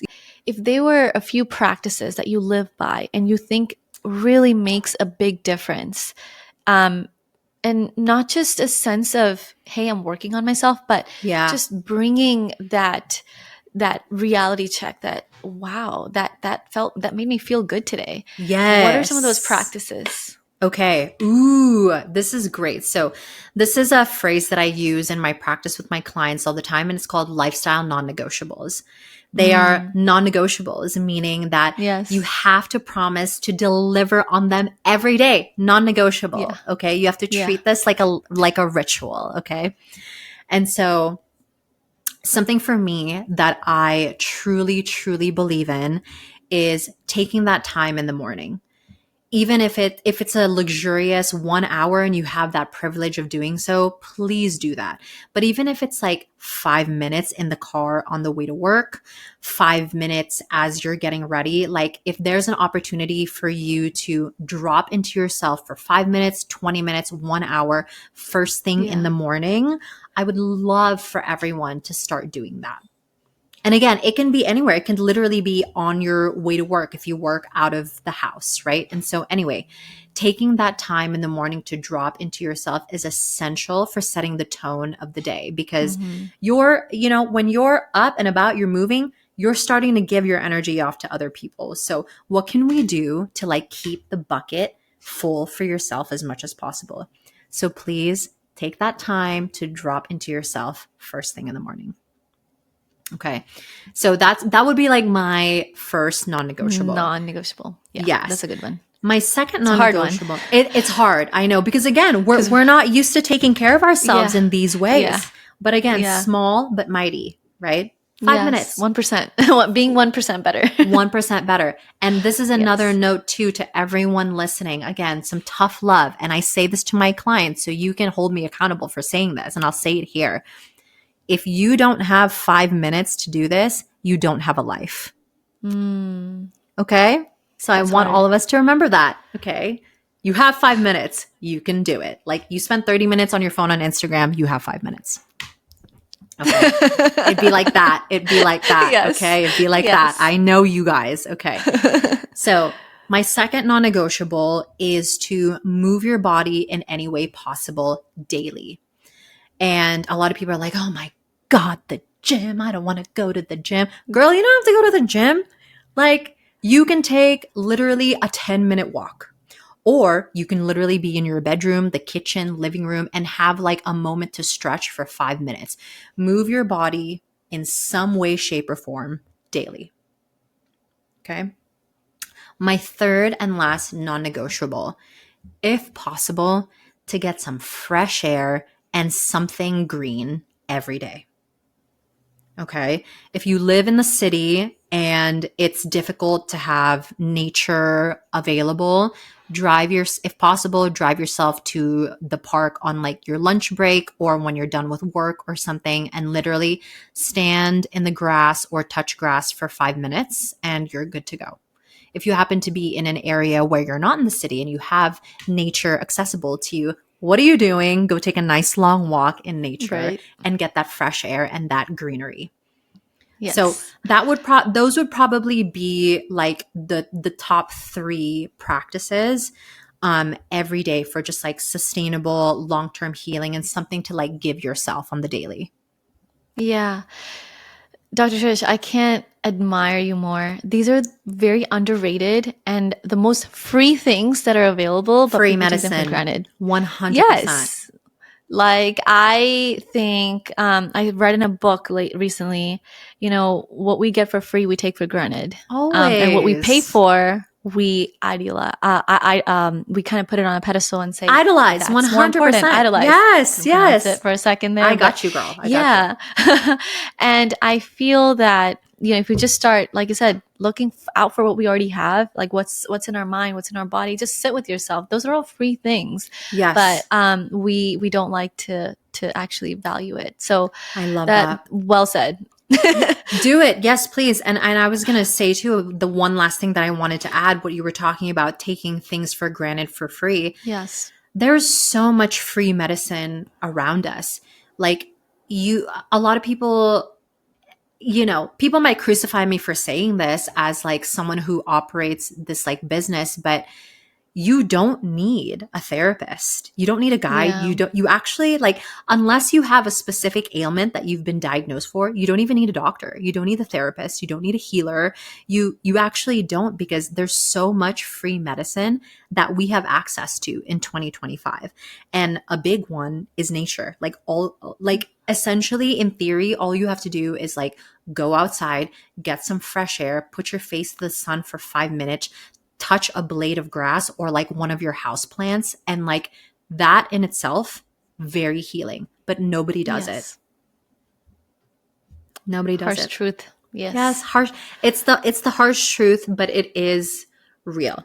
It is real. It is. Mm-hmm. It works.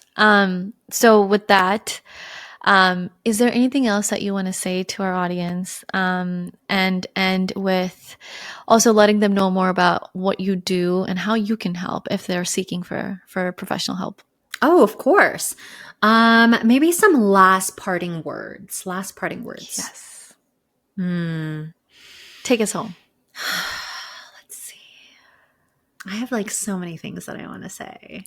I know. I always get intrigued by your Instagram posts. So thank you, I want to hear it in person. For saying that. Well, I guess I just want to say thank you so much for having me on your pod. It's so amazing to chat with you. I can't believe we've been chatting for so long. It's so amazing. Yeah. But maybe some last parting words for all of your listeners. And if you're going to do this on video, is just a gentle. Okay, perfect.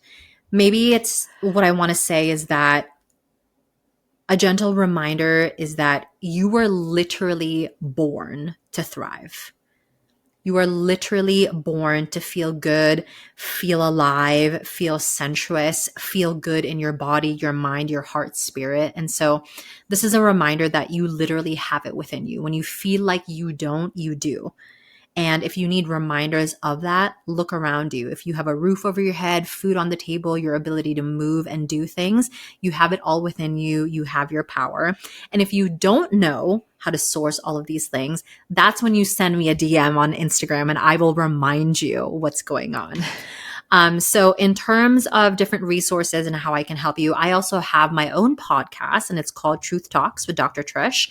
I haven't put out a new episode in a while, but we have a lot of cool episodes on there about like manifestation and a lot of like healing modalities, like simplifying shadow work and not making the healing and spiritual world pretentious and just being like very real and honest about what all of these things are and what to do about them.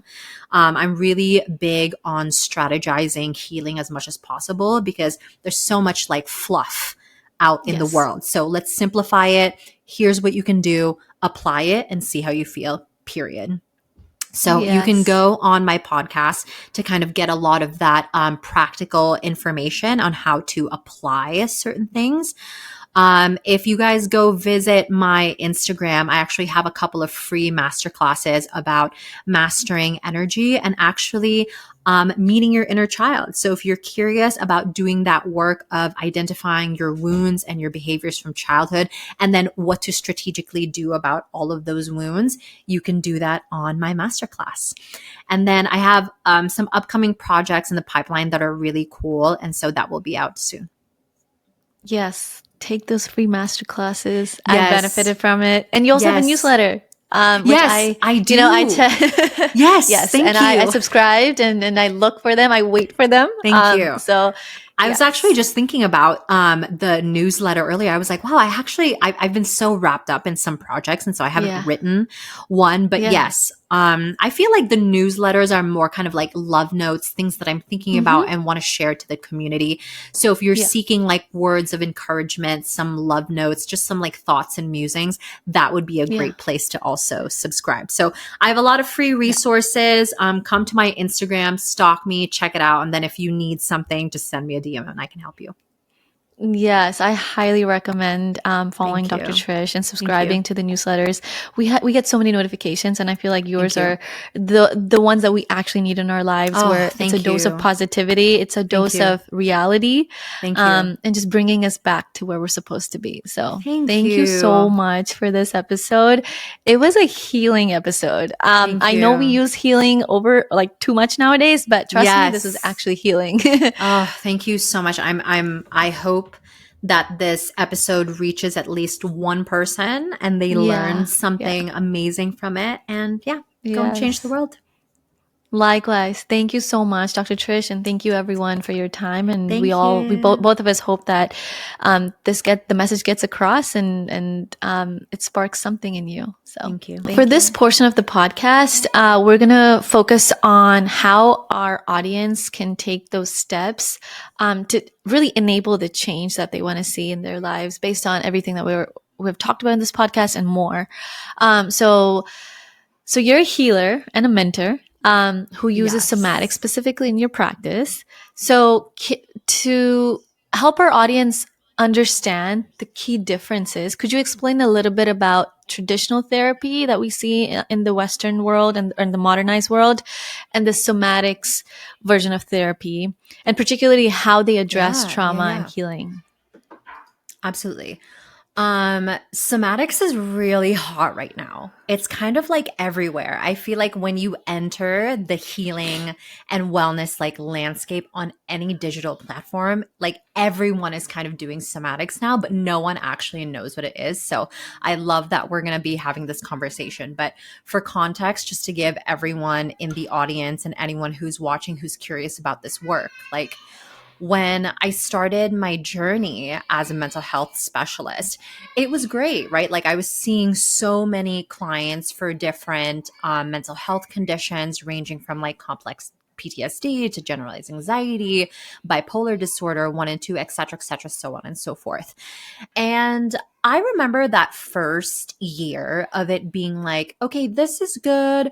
We're seeing progress. We're seeing success. My clients are telling me that they're feeling well, like in terms of like the quality of their healing. We can see that we're moving forward. However, there was always like something that was missing, because even after so much of our like deep talking work, deep like behavioral work, deep cognitive work, it was almost like the needle for them could not fully shift, right? And when we're talking about like sustained healing and having healing become this embodied version and like a lasting presence in life, it just wasn't there. Like stuff would continuously come up and then their capacity was still the same. And so I was like, this is really strange that, you know, like I'm working with my clients for 6 months, 8 months, 1 year, and it's good, but I'm not seeing the highest quality in their success. So like what's missing? And again, for context, like I am a research girly, like I need to know what's going on, et cetera, et cetera. And so one thing led to another, and I actually ended up meeting a psychotherapist who specializes in somatics. And I was like, ooh, what is this? This is like really cool. And I actually started working with her, fell in love with somatics. And the idea behind somatics is soma, meaning the body. And so what somatics does is build the intelligence for you to communicate with your body and generate enough awareness and cultivate that magic so that you can actually listen to what your body is experiencing and going from there. And so when we have that ability to drop into the body, really just like communicate with ourselves, our cells, our muscles, any tension or stress that we're carrying, then we can move on from what we need to do from there. Our body carries a lot of memory when it comes to certain experiences, especially traumatic experiences. So it's absolutely necessary to drop into somatics as much as possible. Even if you're like a busy person, if there was a way where you could just like sit with yourself for 5 minutes every day, maybe you're in between podcast guests, or you're in between clients, or it's just a crazy day at work and you're on your lunch break, learning how to do like a somatic drop-in is going to be like essential and super impactful long-term vibes for just like life and living in general. You know, when I started learning about somatics with this incredible psychotherapist, I was like, oh, this is like that missing link. You know, this is that missing link when it comes to Western psychotherapy that we've all been like trained and indoctrinated to, essentially. Because if you also think about what somatics is and this concept essentially of like returning to yourself and returning back to the body, that's the work of like decolonizing yourself from the capitalist society and like really reflecting and turning inward to yourself so you can take care of yourself, therefore take care of others. And so anyway, long story short, that really just like rang a bell for me. Like something inside of me was just like going off. And I was like, I have to bring somatics into my work. Like this is that missing link. And so basically I spent the next year of my business getting trained in somatics. And then as I was getting trained in somatics, essentially I was using my trainings to experiment in a way with my clients, and we were seeing such good stuff. Like stuff would just transcend so quickly and just transmute so quickly. It was like unbelievable. Like when we talk about like magic in the healing space, somatics really allows for healing magic to happen. And so that's the story. That's awesome. Can you give us an example Yeah. of like a real world example of what you saw? And you also mentioned those check-ins and those drop-ins. So what are some Yes. ways that our audience can do those somatic drop-ins in the middle of the day between their hectic, Yeah. meetings? A great practice to do that's like really simple and again, effective over time. I feel like a lot of us will turn a blind eye to these simple practices because we're like, oh, it's just like whatever, it's not going to work. But it's one of Yeah. those things where it's a practice, right? So if we generate that promise and like follow through on that promise every day, it will yield incredible results. And so we talked about this earlier in the podcast about the attunement practice of checking in with yourself. So a great place to start when it comes to somatics, like if you're brand new to this work and you're like, what do I need to do for this stuff? Is learning to check in with yourself physically, emotionally, and mentally. And this is a tip that I give everyone. You can find it all over my socials. You can talk to my clients about it. They are just like wizards at doing the, but basically it's a 3-parter. So number one, you take well, not yet number one, but essentially you take a pause and a break for yourself. And then you do these 3 steps. So number one, you check in with yourself physically. So taking a breath and really asking yourself, what is one sensation that I'm feeling in my body right now? And that can be anything. It could be tension. It can be a stress of some sort. It can be something physical, like maybe I'm feeling like bloated or something like that. And then number 2 would be to check in emotionally. And so that can be a question like, or not a question, but a statement that's like, I am feeling blank and this is what it feels like. So, an example that I love to give is for me when I'm stressed, sometimes I can be a bit numb. And so, for me, it's like I'm feeling numb right now, and I can describe it as a rise in temperature, feeling foggy in my brain, and feeling some stress in my like upper neck and shoulders. And then the last step to check in with yourself somatically is mentally. And this is actually one of my personal favorites because usually after you've checked in physically and emotionally, once you get to the mental aspect, you're like, I already know what this answer Yeah. is. And so the question that I love to pose for that one is, whatever it is that I'm thinking right now, is that part of the past, present, or future? And so that's kind of like a basic, very basic one-on-one somatic practice that I would love to share with everyone because it kind of hits all parts, right? It hits all Yeah. parts of that like healing triangle that we talked about in the beginning, Yes. physical, emotional, and mental. Which is whatever you're feeling physically sometimes could be, because something's going on emotionally or spiritually, right? And so hitting on all those three areas really just helps us to kind of decompress, and even get for us to Absolutely. know where is that root of the issue. So we Yes. spoke a little bit about traumas and pain and all that. So how do unresolved traumas impact relationships? We talked a little bit Oh. about this earlier, but how, and also what can be people do to heal within their partnerships? And when I say within, I mean in their current Ooh, relationships, great question. because I think, we spoke about this, but I think we always feel, how can we be better, right? As humans, we want to obviously be Yes. better. So I think this will really help our audience find that that one thing that they can do right away to help get to maybe one step closer to their goal. Yeah, I would say trauma management and like trauma healing inside a relationship can be really twofold. One, it can be tricky to navigate depending on the people who are involved in the relationship, first and foremost. Mm-hmm. And two, if those people do decide to engage in that work like interdependently as themselves and together, I think it could yield the most beautiful, most sacred, most conscious relationship ever. Because the thing is, and maybe I said this earlier, is that there are groups of people who get together in relationships and they just click right off the bat. And when I say click, I mean they don't necessarily argue, they have great communication, they have excellent conflict resolution, right? Like there are couples and people in relationships who do exist like that, and I think that's really cool, but it is very rare.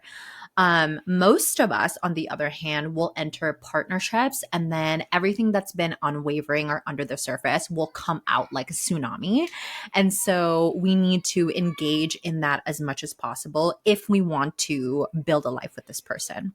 And so I would say that's probably a great place to start because that's something that I always ask my clients to begin with when they come to me with relational issues that they're having in their partnerships, etc., is always reflecting it back to yourself rather than the other person. So I think a great place to start for the audience is, let's say you're continuously being triggered in your relationship. Okay. And you are aware of the triggers, and that's a great piece for you that you're aware of that. So I do want to acknowledge that and congratulate that. But I also wonder, like, this person who you are allowing to trigger, right? Is this someone that you would like to build a life with? And this is where that brutally honest part of yourself needs to come in, because the thing is that if you're not willing to work on your triggers with the other person and generate that interdependence and teamwork in the partnership, it will not work, and you will continue to either be in a really unhappy, shitty relationship, or you will continue perpetuating all of the subconscious patterns that tend to come up. And so that is a great piece of advice that I'd love to give everyone, is to organize in yourself and being really honest with the feedback, even somatically, like asking your body if this is the person that you would like to work on the stuff with, because your body, the feminine body, is a great compass and a guide for like doing things and figuring out if it's a good match for whatever is happening. So I would say Yeah. like use your body and your sense of self as like that tuning fork to figure out if you want to work with this person in terms of like healing. That's always a great place to start. And then when it comes to triggers, triggers are always going to be your responsibility and no one else's responsibility. If the other person has hurt you in some way, obviously it's their responsibility to take accountability for how they've hurt you and hopefully like are courageous enough to apologize for hurting you. But at the end of the day, your wounds, your hurts, your pains, the resentments, and the bitterness that you feel can only be mediated by you. The other person that you're in a relationship with can help hold your hand and support you and like hold that space for your pain, but they cannot do anything to necessarily fix that for you. That's the work that you Yeah. need to do entirely for yourself. Okay. So I was going to say just like bulldoze your way in because sometimes I'll just get on a roll with talking. And so please like bulldoze your way in. Okay. So what was I going to say? Okay. So, and then another aspect of trigger management and kind of figuring out what your triggers are when it comes to things that are unresolved in the relationship. A great place to start in that regard is always looking at your childhood and like your origin story if possible. Okay. Um, from everything that we know about psychotherapy, the psyche, the subconscious mind, pattern recognition, like when we are up to date with everything therapy wise in terms of healing the brain, everything that we experience traumatic wise usually starts in childhood. So if there was a Yes. way for one to go back into their childhood and kind of like excavate and like experiment and essentially reopen those chapters again, that would be a great place to start. So, thinking about your childhood, thinking about the relationship that you have with your caregivers, your parents, all the formidable relationships that you've had growing up, that would be a great place to start. Yes, I think that's all I have to say about that in terms of like Yeah. managing unresolved stuff in relationships. Yes. Absolutely. And those are really good ones. So do you really think that these traumas do prevent and impact us from having a healthy relationship? I think it can. I think it can if it goes unresolved for a really, Unresolved. Yeah. really long time. Yes, because not only do your traumas impact your relationships on a very like deep and cellular level and the way that it affects love and affection and growth and transformation, but your unresolved traumas also affect you and your Yes. sense of self. And so if we are kind of in this portal and this need for wanting to like grow and transform from something old and something that's outdated into something new, something fresh, something embodied, right? Like if you are someone who is listening to this and you're like, "Oh my god, I want to be my own it girl. I want to be like my own her version. Like I want to be her. Like what do I do?" We need to be able to make that space to really confront ourselves as honestly as possible and move from there. Sometimes I like to think about this work as like a business strategy or something like that because sometimes when we get super emotional about the healing journey, it can be difficult to be on. And so Yeah. that's why I love to talk about how we can use the healing journey, one, as an adventure, because it truly is an adventure, like lifelong process, but also how can we like strategically move through a lot of these things that can be like difficult. Yeah, absolutely. And I think sometimes the biggest challenges are just identifying and taking that first step, even though there's discomfort. For Absolutely. me, when I started Yeah. my journey, it was most definitely the first step, which is trusting in the higher power, Yes. whatever that higher power is, Yes. and just 100%. moving forward, right? Because Yeah. we're so used to being comfortable in those patterns and those coping Yes. mechanisms that we don't want to get out of them because they just made us feel comfortable. They made us believe in the unknown, whatever that unknown is, right? So Yes. I know we talked a little bit Yes. about, coping mechanisms and triggers, but for those who may not be aware that, an emotion is a trigger, like anger is a trigger, how do you help Mm, people recognize patterns, coping mechanisms, triggers in their lives that may be holding them back? mm, ooh, great question. Love this question. Something that I pose to my clients and I'll pose to everyone here is, when you're triggered or when you're stressed, what do you do? That Is it those thing only two that you're situations? Most like the big situations? Yes. Well, it can be big or small. That's going to be up to Okay. one's own life, their pace, their Yeah. discernment. But whatever it is that you do when you're stressed or you're feeling triggered or you're feeling down or whatever it is that you're avoiding, as resisting, running away from, Mm, that's the way that you're coping with that particular issue or experience. And so, if there's any awareness to generate just from that statement alone, just be aware, like the next time you're pissed off, what did you do in that moment?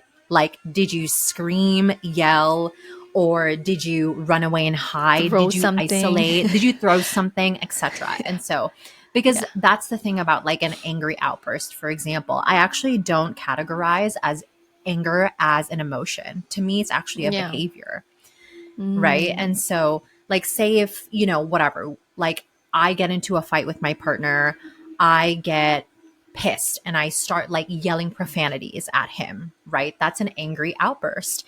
And then when I finally take that moment after I've like released all of that angry energy and I'm like, what the hell just happened just now?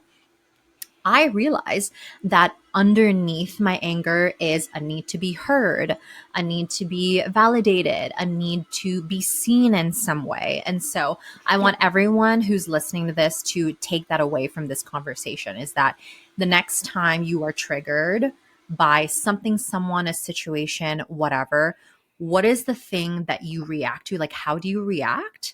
And then go Yeah. from there. And then you can examine that from there. Yeah. That's a really good strategy. And so Yeah. ideally, I love and that one. in a perfect world, thank you. In a perfect Mhm. world, how would someone um look like, to actually let me avoid that question. It's going to be a Mhm. little complicated. Sorry. Sure, Okay, yeah, the no next worries. question. Okay. So, how can someone begin the process of rewiring beliefs or healing from these deep-seated traumas? Because identifying triggers and coping mechanisms, it's one thing, but the root Yeah. of it is the belief that you have from childhood. So, what are some ways that our audience can rewire those beliefs and work towards healing?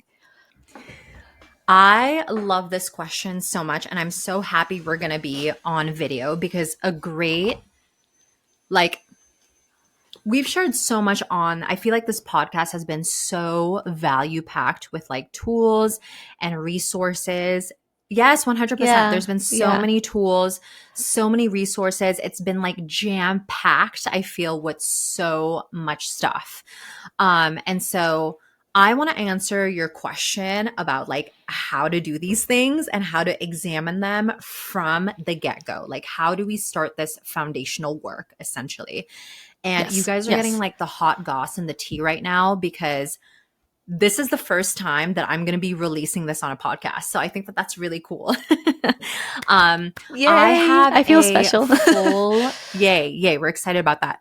Yes, you're so special. You're doing the work and I'm so excited for you. I have like a 20-minute more in-depth podcast episode about this on my podcast. So relay your listeners to that if they're wanting something like more in-depth and like nitty-gritty, because I'll just like kind of give a gist of it right now. Okay. So I think a great place to start, if you're looking to build your healing journey, again, from this like strategic place, we're building it from the ground up. And so let's say you are at this baby infant level. You have just been born into your healing era, okay? And like you want to get up and get running. A great place to start is to actually work on your self-concept. And when we think about our self-concept, I feel like this is a bit like self-explanatory. Our self-concept is the way that we think of ourselves, right? The way that we feel about something, the way we recognize something, how we kind of like build different patterns in our life. And so if we're going to be zooming out of this process of self-concept, a great way to do that would be to start examining your self-concept, your beliefs, your thoughts, your patterns, and put it somewhere. I am a big believer in having a journal, like a book or something dedicated just to your self concept. Because the thing about your self concept is that as you grow and evolve and change and develop, your self concept does too. So I think it's an amazing process to kind of like have a starting point, and then over time you can see how much you've grown. Maybe you've let go of some things, or there have been some setbacks. It's a great place to also quantify the journey, just to see where you are, and it's like tangible evidence that you're also doing the journey. And so going into self-concept Right. and opening up the portal of examining our thoughts, our behaviors, our beliefs and patterns.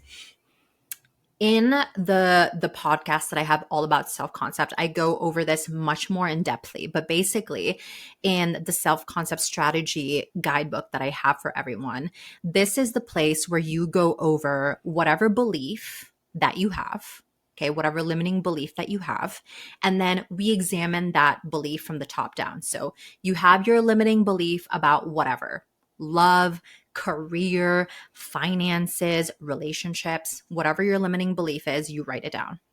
And then you write down where that belief comes from. Okay. It can come from, childhood, most likely. Maybe you realize it came from that previous shitty relationship that you were in. Maybe you realized it came to the forefront when you lost your job. So, where did that limiting belief come from? The third part of this is how that limiting belief is currently manifesting. So, for example, if you have a limiting belief about relationships, how is it showing up in your relationship? That would be a great place to do. And then you end this practice by creating a new belief. So you start off with your old limiting belief, you do the steps, and you end with your new belief. And this is something, again, that you practice on a day-to-day basis if possible. And so by the time you rewire your old belief to your new belief, you are no longer focusing on the old belief. You're no longer focusing on the old belief. You're only focusing on the new belief. And so I want to show you guys, this is a self-concept book that I had from last year for myself. It's pretty filled because I was going through a lot personally, and I was seeing a lot of it kind of reflected in my work and in my relationships. And so last year was a very transformative year for me. And so once you start working on your self-concept, you will literally have a list of new beliefs. And so every day you say your new beliefs. And I'll share a couple of mine just to like do a little bit of like a vulnerability check here, so we know we're not Yeah, alone. But please.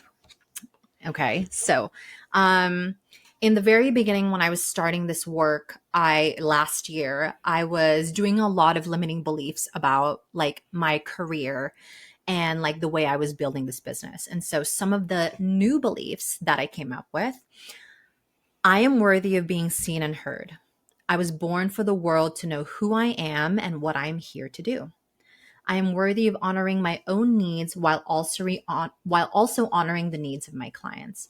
My expression is worthy of being heard, regardless of how others may feel about it. Because this was the point in my being seen and being heard journey where I was like so nervous about how people would take in what I was doing, because it started to become really different. So I was like, how are my clients going to take it? How is my community going to take it? And so I was kind of dealing with that stuff. So those are a couple of like the new beliefs that I have. And if you guys are curious to learn more about the self-concept work, tune into that podcast episode and it will like go more in depth into that. Wow. Oh my gosh. First of all, thank you so much, Dr. Trish, for being vulnerable with us and for going so in Yes. depth. And again, yes, please, for those who are listening and watching, please do check out that episode for to go into greater detail. Yeah. But thank you so much. I think you just taking out that journal and actually being vulnerable just says so much about how honest you want to be with us and all the things that you want to share. So thank you. Um, I just want to share the stuff that works because there's so much stuff in the healing and wellness yeah. community that gets gate kept. And to me, this is stuff Yes. that is like very natural. Like everyone should have access to this as much as possible. Obviously, if there's like deeper work to be done, then you seek the resources and the mentorship for that. But when it comes to stuff like this, it's like, we don't need to gatekeep this stuff. Like let everyone have it because there's room for everyone to like grow at these levels, even just by doing Yeah. something as simple as like a self-concept practice. Yes, yes, absolutely. Um and I'm just so glad that, you're actually sharing all this. So thank you. So Of that leads to my course. next question, which is, today we live in a world of comparison and judgment. And you just spoke a little bit about how some people are gatekeeping some really valuable information. So how can Yeah. we stay really authentic to who we are without succumbing to societal pressures and other external pressures? Hmm. So maybe I'll share a personal anecdote of something that I have done and still continue to do to this day because I feel like it helps me so much mentally and emotionally. Yeah. Um, I think like because social media has become part of our digital life and our digital diet, Hmm. it's so important to recognize the kinds of consumption that we are doing. And so I know for me, when I was kind of going through a lot of my own comparison traps and, fear of judgment from other people, especially when I'm like shifting and changing and bringing on new things that are different, one of the things that I did pretty immediately was unfollow people who were I'm trying to say this politely, but like just unfollow people who I was not inspired by and whose work did not make me feel inspired, let's say. That's very I also bold. started I think it's so important, and Yeah. also I started to unfollow people on Instagram who either I was like no longer in contact with, didn't necessarily like need to be in contact with, and I don't know, just people who I didn't feel inspired by. I wanted to be Yeah. able to be in the digital landscape and know that I was consuming things that were good vibes, good energy, valuable information. There was mutuality and reciprocity. The moment I felt a lack of support or the lack of misalignment in some way in my digital diet, I would unfollow and let that go pretty immediately. And I Yeah. feel like that comes from my past of being an oversharer. So I used to be someone who was over available and like oversharing all the time. And it's no wonder I was always so like burned out energetically and didn't have enough like ideas, and my creativity tanked was because my digital diet like wasn't in place. And so I found myself always being like, oh my God, what are they doing? Or, oh my God, this is so cool. Like, oh, I want to be in like this place or whatever. Like, wait, what? She's making 6, 7 figures. Like, oh, I'm not in that place. Like, what do I need to do? And I would Yeah. feel myself shape shift into what I thought I needed to be and become in order to meet that goal. And that is like completely not the case at all. Mm. I think that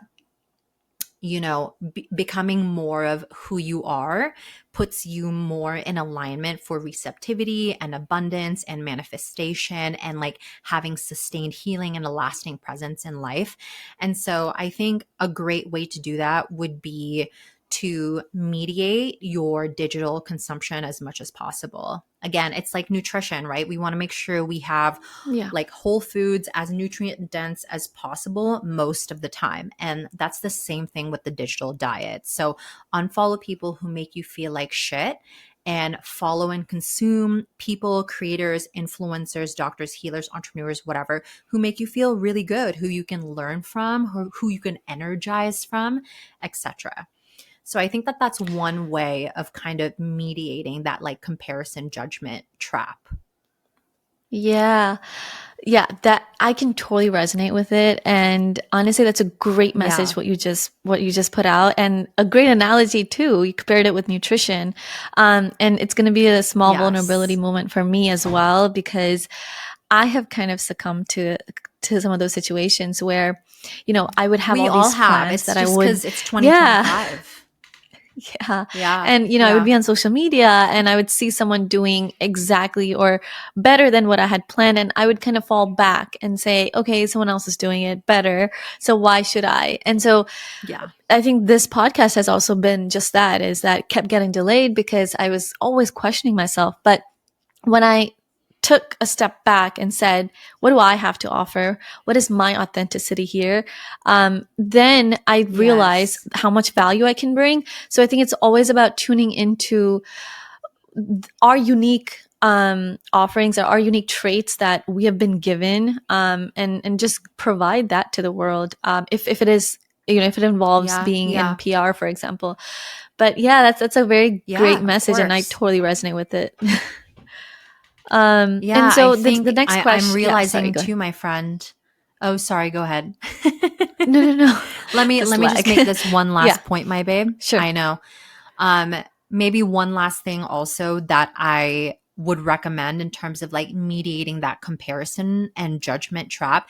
This is a bit, I feel like, of maybe like an unpopular opinion and might get taken the wrong way, but I don't care. Like, you guys can chastise me for Yeah. this if you like. But I actually don't follow anyone who does my work. Mm, Like, I don't really follow. There's a few healers that I follow, but I don't really follow a lot of naturopathic doctors. I don't really follow that many people in the trauma healing space. Definitely when it comes to like spirituality and wellness, like I rarely follow people in that space. And the reason that I do this is to protect my creative intellect. And that's just right. something that I know about myself, because I can be sensitive when it comes to like my And work or what competing. people are doing, Yes. or and competing and copy. And so Yeah. in order for me to keep my originality, my authenticity, and my creativity, like keeping my content, my creations strong, I really need to source all of that from me and not looking at what other Right. people in my industry are doing. And so I think that that's something that's helped me so much, and maybe it can help other people too. Great strategy. Honestly, it's a great strategy. Um, I Yeah, think it is going to create a little bit of FOMO for those who are already following some of those people in their space, and to undo that. of But I think course. it's a great strategy for those if they want to take, if they want to go really far in whatever they're doing, they have to take that bold step. Yes. And sometimes it does involve doing Yes. uncomfortable things. So, Yeah, yeah. And, even for like full transparency, like I've had conversations with friends and peers and colleagues who are in the space, and it's like we always talk about it like it's nothing personal. It's literally, it's just work, it's just business. And so I also think that the sooner we can separate ourselves from social media being this like part of ourselves, like this is something that makes my whole world, it will be so yeah. much easier to like get Yeah. online, see what everyone else is doing, and actually just like support each other and not get stuck in that cycle of like judgment and comparison. Very true. Very true. Um, and so that Yeah. brings me to my next question. Probably going to be your favorite because this is what you specialize in, ancestral healing. Okay. What role Okay, does ancestral great. We healing love it. what role does ancestral healing play in addressing generational patterns or traumas? Mm, And also, what steps can we take to kind of break out of that chain, because we're in that constant loop? Basically, what role does ancestral healing play when it comes to generational healing, correct? Everything, everything, everything 100%. Okay. If we think about intergenerational trauma, generational trauma, right? And if we think about like, you know what, actually, let's start here. When we think about trauma in general, it comes from somewhere. It comes from somewhere. Yeah. When you are born, you are inherently inheriting traumas. You're not like, energetically you were born divine, you were very perfect, but you do carry the traumas of your parents and your ancestors and people who were formidable to you before you were born. It's a thing. All traumas come from somewhere. They didn't just like come out of thin air. I love this question because it's so esoteric in a way. And so, how do we like conceptualize all of this stuff in reality? And so, I think we talked a bit about this before, but when it comes to ancestral healing and ancestral medicine and wisdom, it definitely passes down generation to generation. And again, we can see this through the progression of epigenetics and how the family system or any landscape that you're in can influence how you are. So, a great example for this, for example, like say you wanted to be a dancer, right? Go to a dance studio and be friends with dancers, and you automatically pick up on this ability to like move your body like a dancer. You pick up on the steps, on the rhythms, etc. If you are someone Yeah. who wants to own and operate a business, consider like making a friend or two in the entrepreneurship world, and you will get so many insights, downloads, because you're around those people. It's the same Mm. exact thing when it comes to generational trauma, ancestral trauma, and the way that trauma manifests in the current landscape and reality with epigenetics. You are around certain people and certain systems, therefore certain things will perpetuate. So as example, and this is all research driven, you guys, so you can look it up. For example, if in your lineage you were born from like single moms, like there are single mom life, you will probably have a higher chance of being a single mom because there's a lineage that shows that you have single moms in your lineage. Say, for example, there's a lot of like poverty and low income financial insecurities that are currently happening in your landscape, either with you or something that happened with your parents. If you look back generationally, I will probably guarantee that there have been financial insecurity and poverty consciousness that have been happening through your lineage. And so when people are like, oh my God, is ancestral trauma like a real thing? It absolutely is a real thing because you can Mm. use it to actually trace a lot of your woundings, etc. I love to use the example of, bringing traumas to reality because sometimes you can experience a trauma in your real, current, and present life, and there's no explanation for it. For example, I have had women in my business who've come to me about relational stuff that have happened with their partners, or maybe like misogyny that they feel. And I'm like, okay, let's unpack the internalized misogyny. Like, this is a great conversation to have, especially in modern society as women. Like, let's talk about it.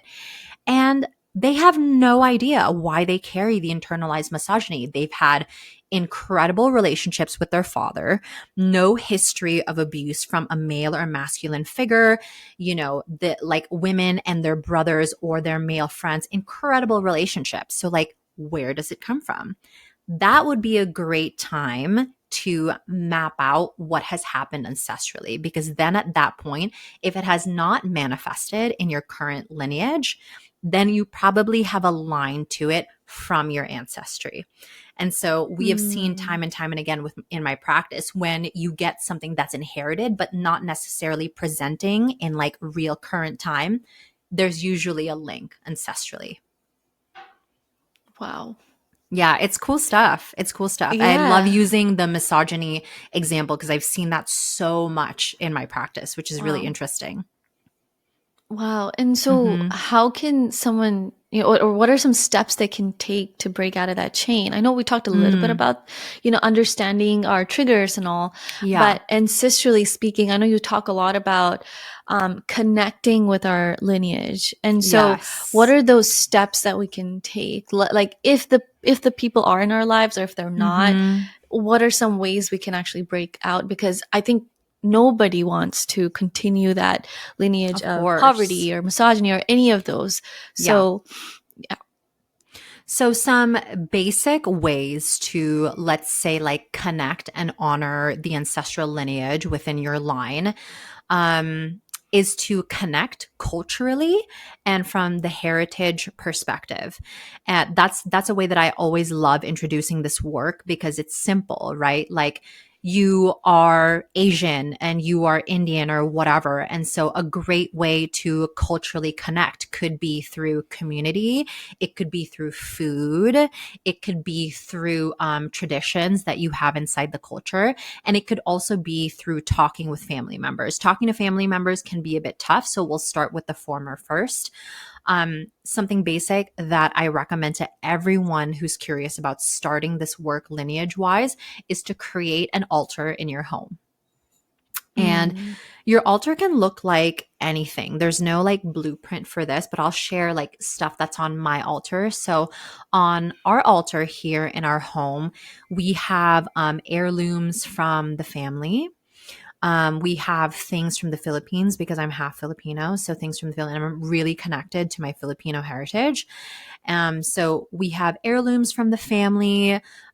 We have different like photos and stuff like that. And then we have like plants, fresh flowers, candles. We burn incense there. And then, yeah, we have some like artwork and pieces from the Philippines. And so your altar can look like that. Feel free to essentially like DIY it to however you like. And honoring your ancestral altar can literally look like going to your altar every single day, AM or PM, and just giving thanks and like offering your gratitude and saying thank you. And again, when you start this practice, it might feel a little bit silly because you're like, who am I talking to? Like, who am I talking to here? But this is just one of those sacred practices of like connecting to the divine and connecting to like God or goddess or like Mother Earth, etc. And so go to your altar either AM or PM and just offer your gratitude and thanks. And that would be a great way to start the very first step in foundational work to ancestral healing. That's awesome. And I think it also gives us a sense of Mm-hmm. cultural connection as well, because we're taking the time to step out of our Absolutely. busy day-to-day activities and take a moment to just recognize what our ancestors have provided to us, even though we're in a different country, or even if we are in that same country, then it's even easier, right? So that's a great Absolutely. that's a great response. And I think especially coming from an Indian family, our altars look more closer to our religion, where we have pictures of our God and worship it and really show our gratitude 100%. For whatever we have. So yeah, and it can be different for everyone. It doesn't have to be, like you said, just DIY it and whatever makes us feel closer to our lineage. Great. So speaking of lineage 100%. And family, it leads me to my next question, which is whenever you're with your parents, the one thing that I see is food and specifically concoctions and just these amazing looking drinks and food that best. You share that your mom or your dad, just made for you. And the past few times that I've seen your stories, it's mostly been the healthy stuff to heal your body most of the time. And so, what are some specific natural foods that you found to be particularly effective for, your overall body, your wellness, even mental health? Oh, so good. I definitely have some herbs that are kind of like my go-tos. Okay. Yeah. And if there are people who are listening and watching this podcast who are like very familiar with natural medicine, you probably have heard of these before, but I will explain why I like certain things. So, at night, I really love like a hot chamomile tea. And when we think about chamomile, we think about like even just the flower alone, right? It's small, it's super cute, it's really dainty, it's really just like sweet and elegant. And that's really like the manifestation energetically for the flower itself.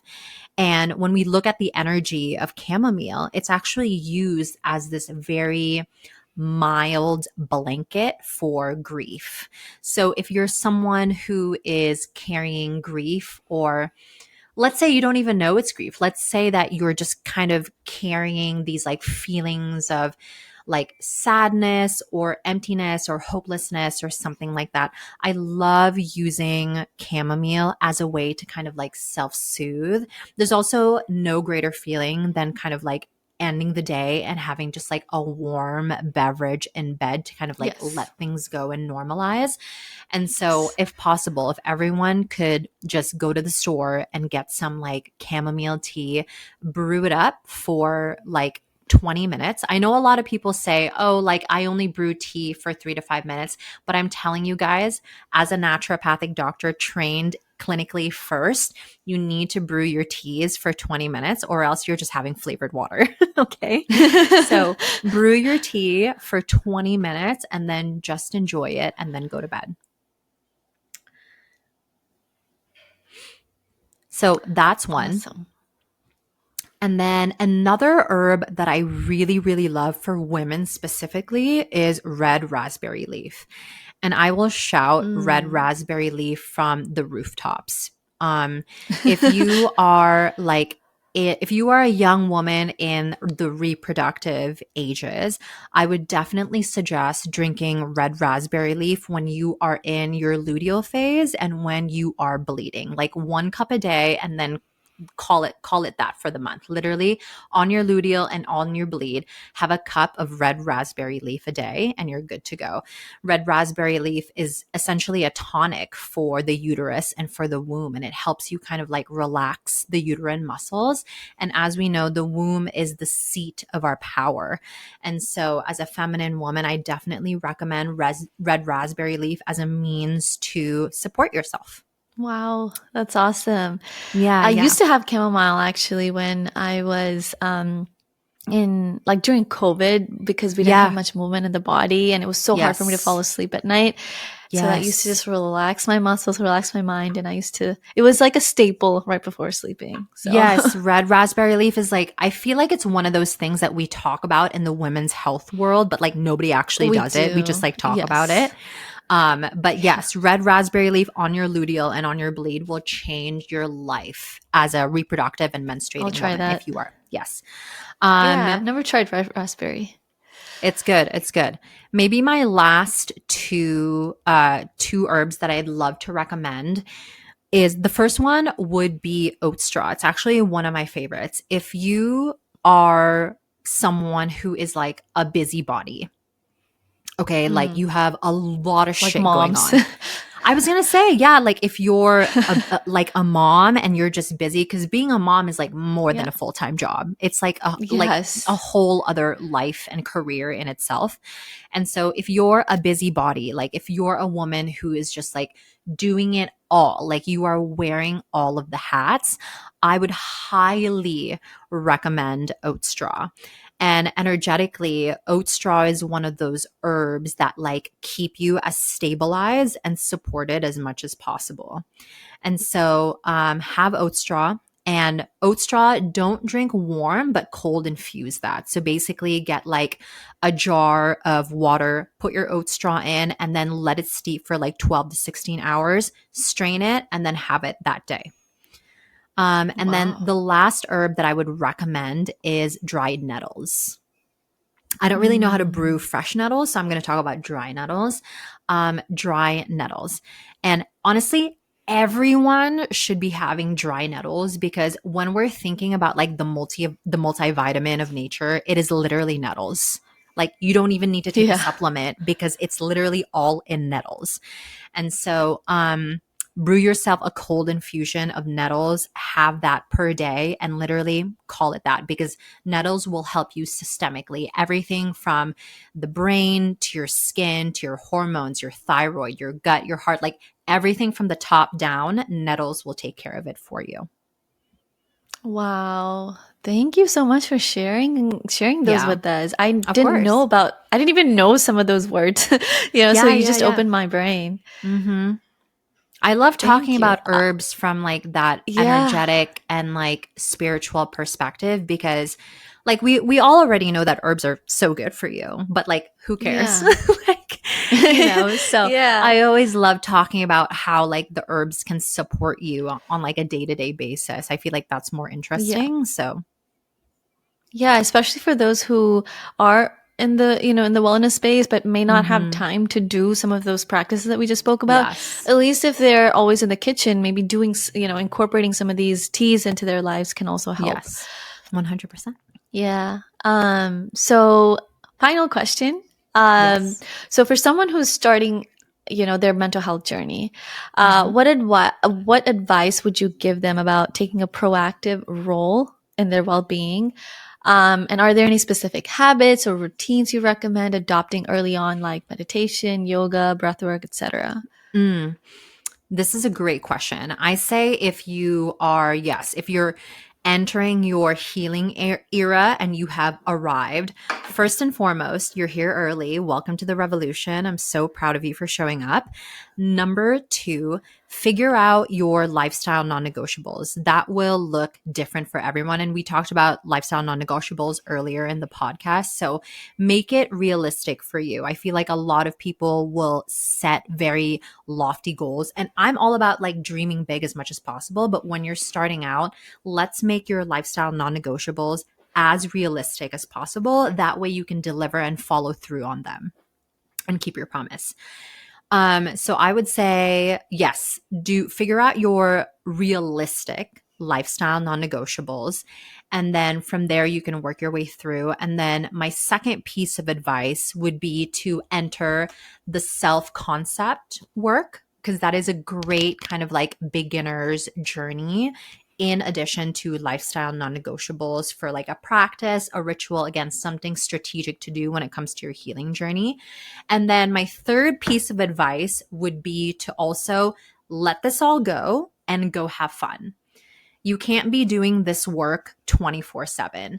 If you do Yes. this work 24/7, it will literally become work. And there's no fun, there's no pleasure, there's no more like adventure and curiosity and compassion in it anymore. So do Right. your lifestyle non negotiable because that's part of your lifestyle. Do your self concept work, but also make room to have fun and enjoy and go live your life. Those would be like my top three pieces of advice to give. So with that, is there anything else that you want to say to our audience? And with also letting them know more about what you do and how you can help if they're seeking for professional help. Oh, of course. Maybe some last parting words. Last parting words. Yes. Hmm. Take us home. Let's see.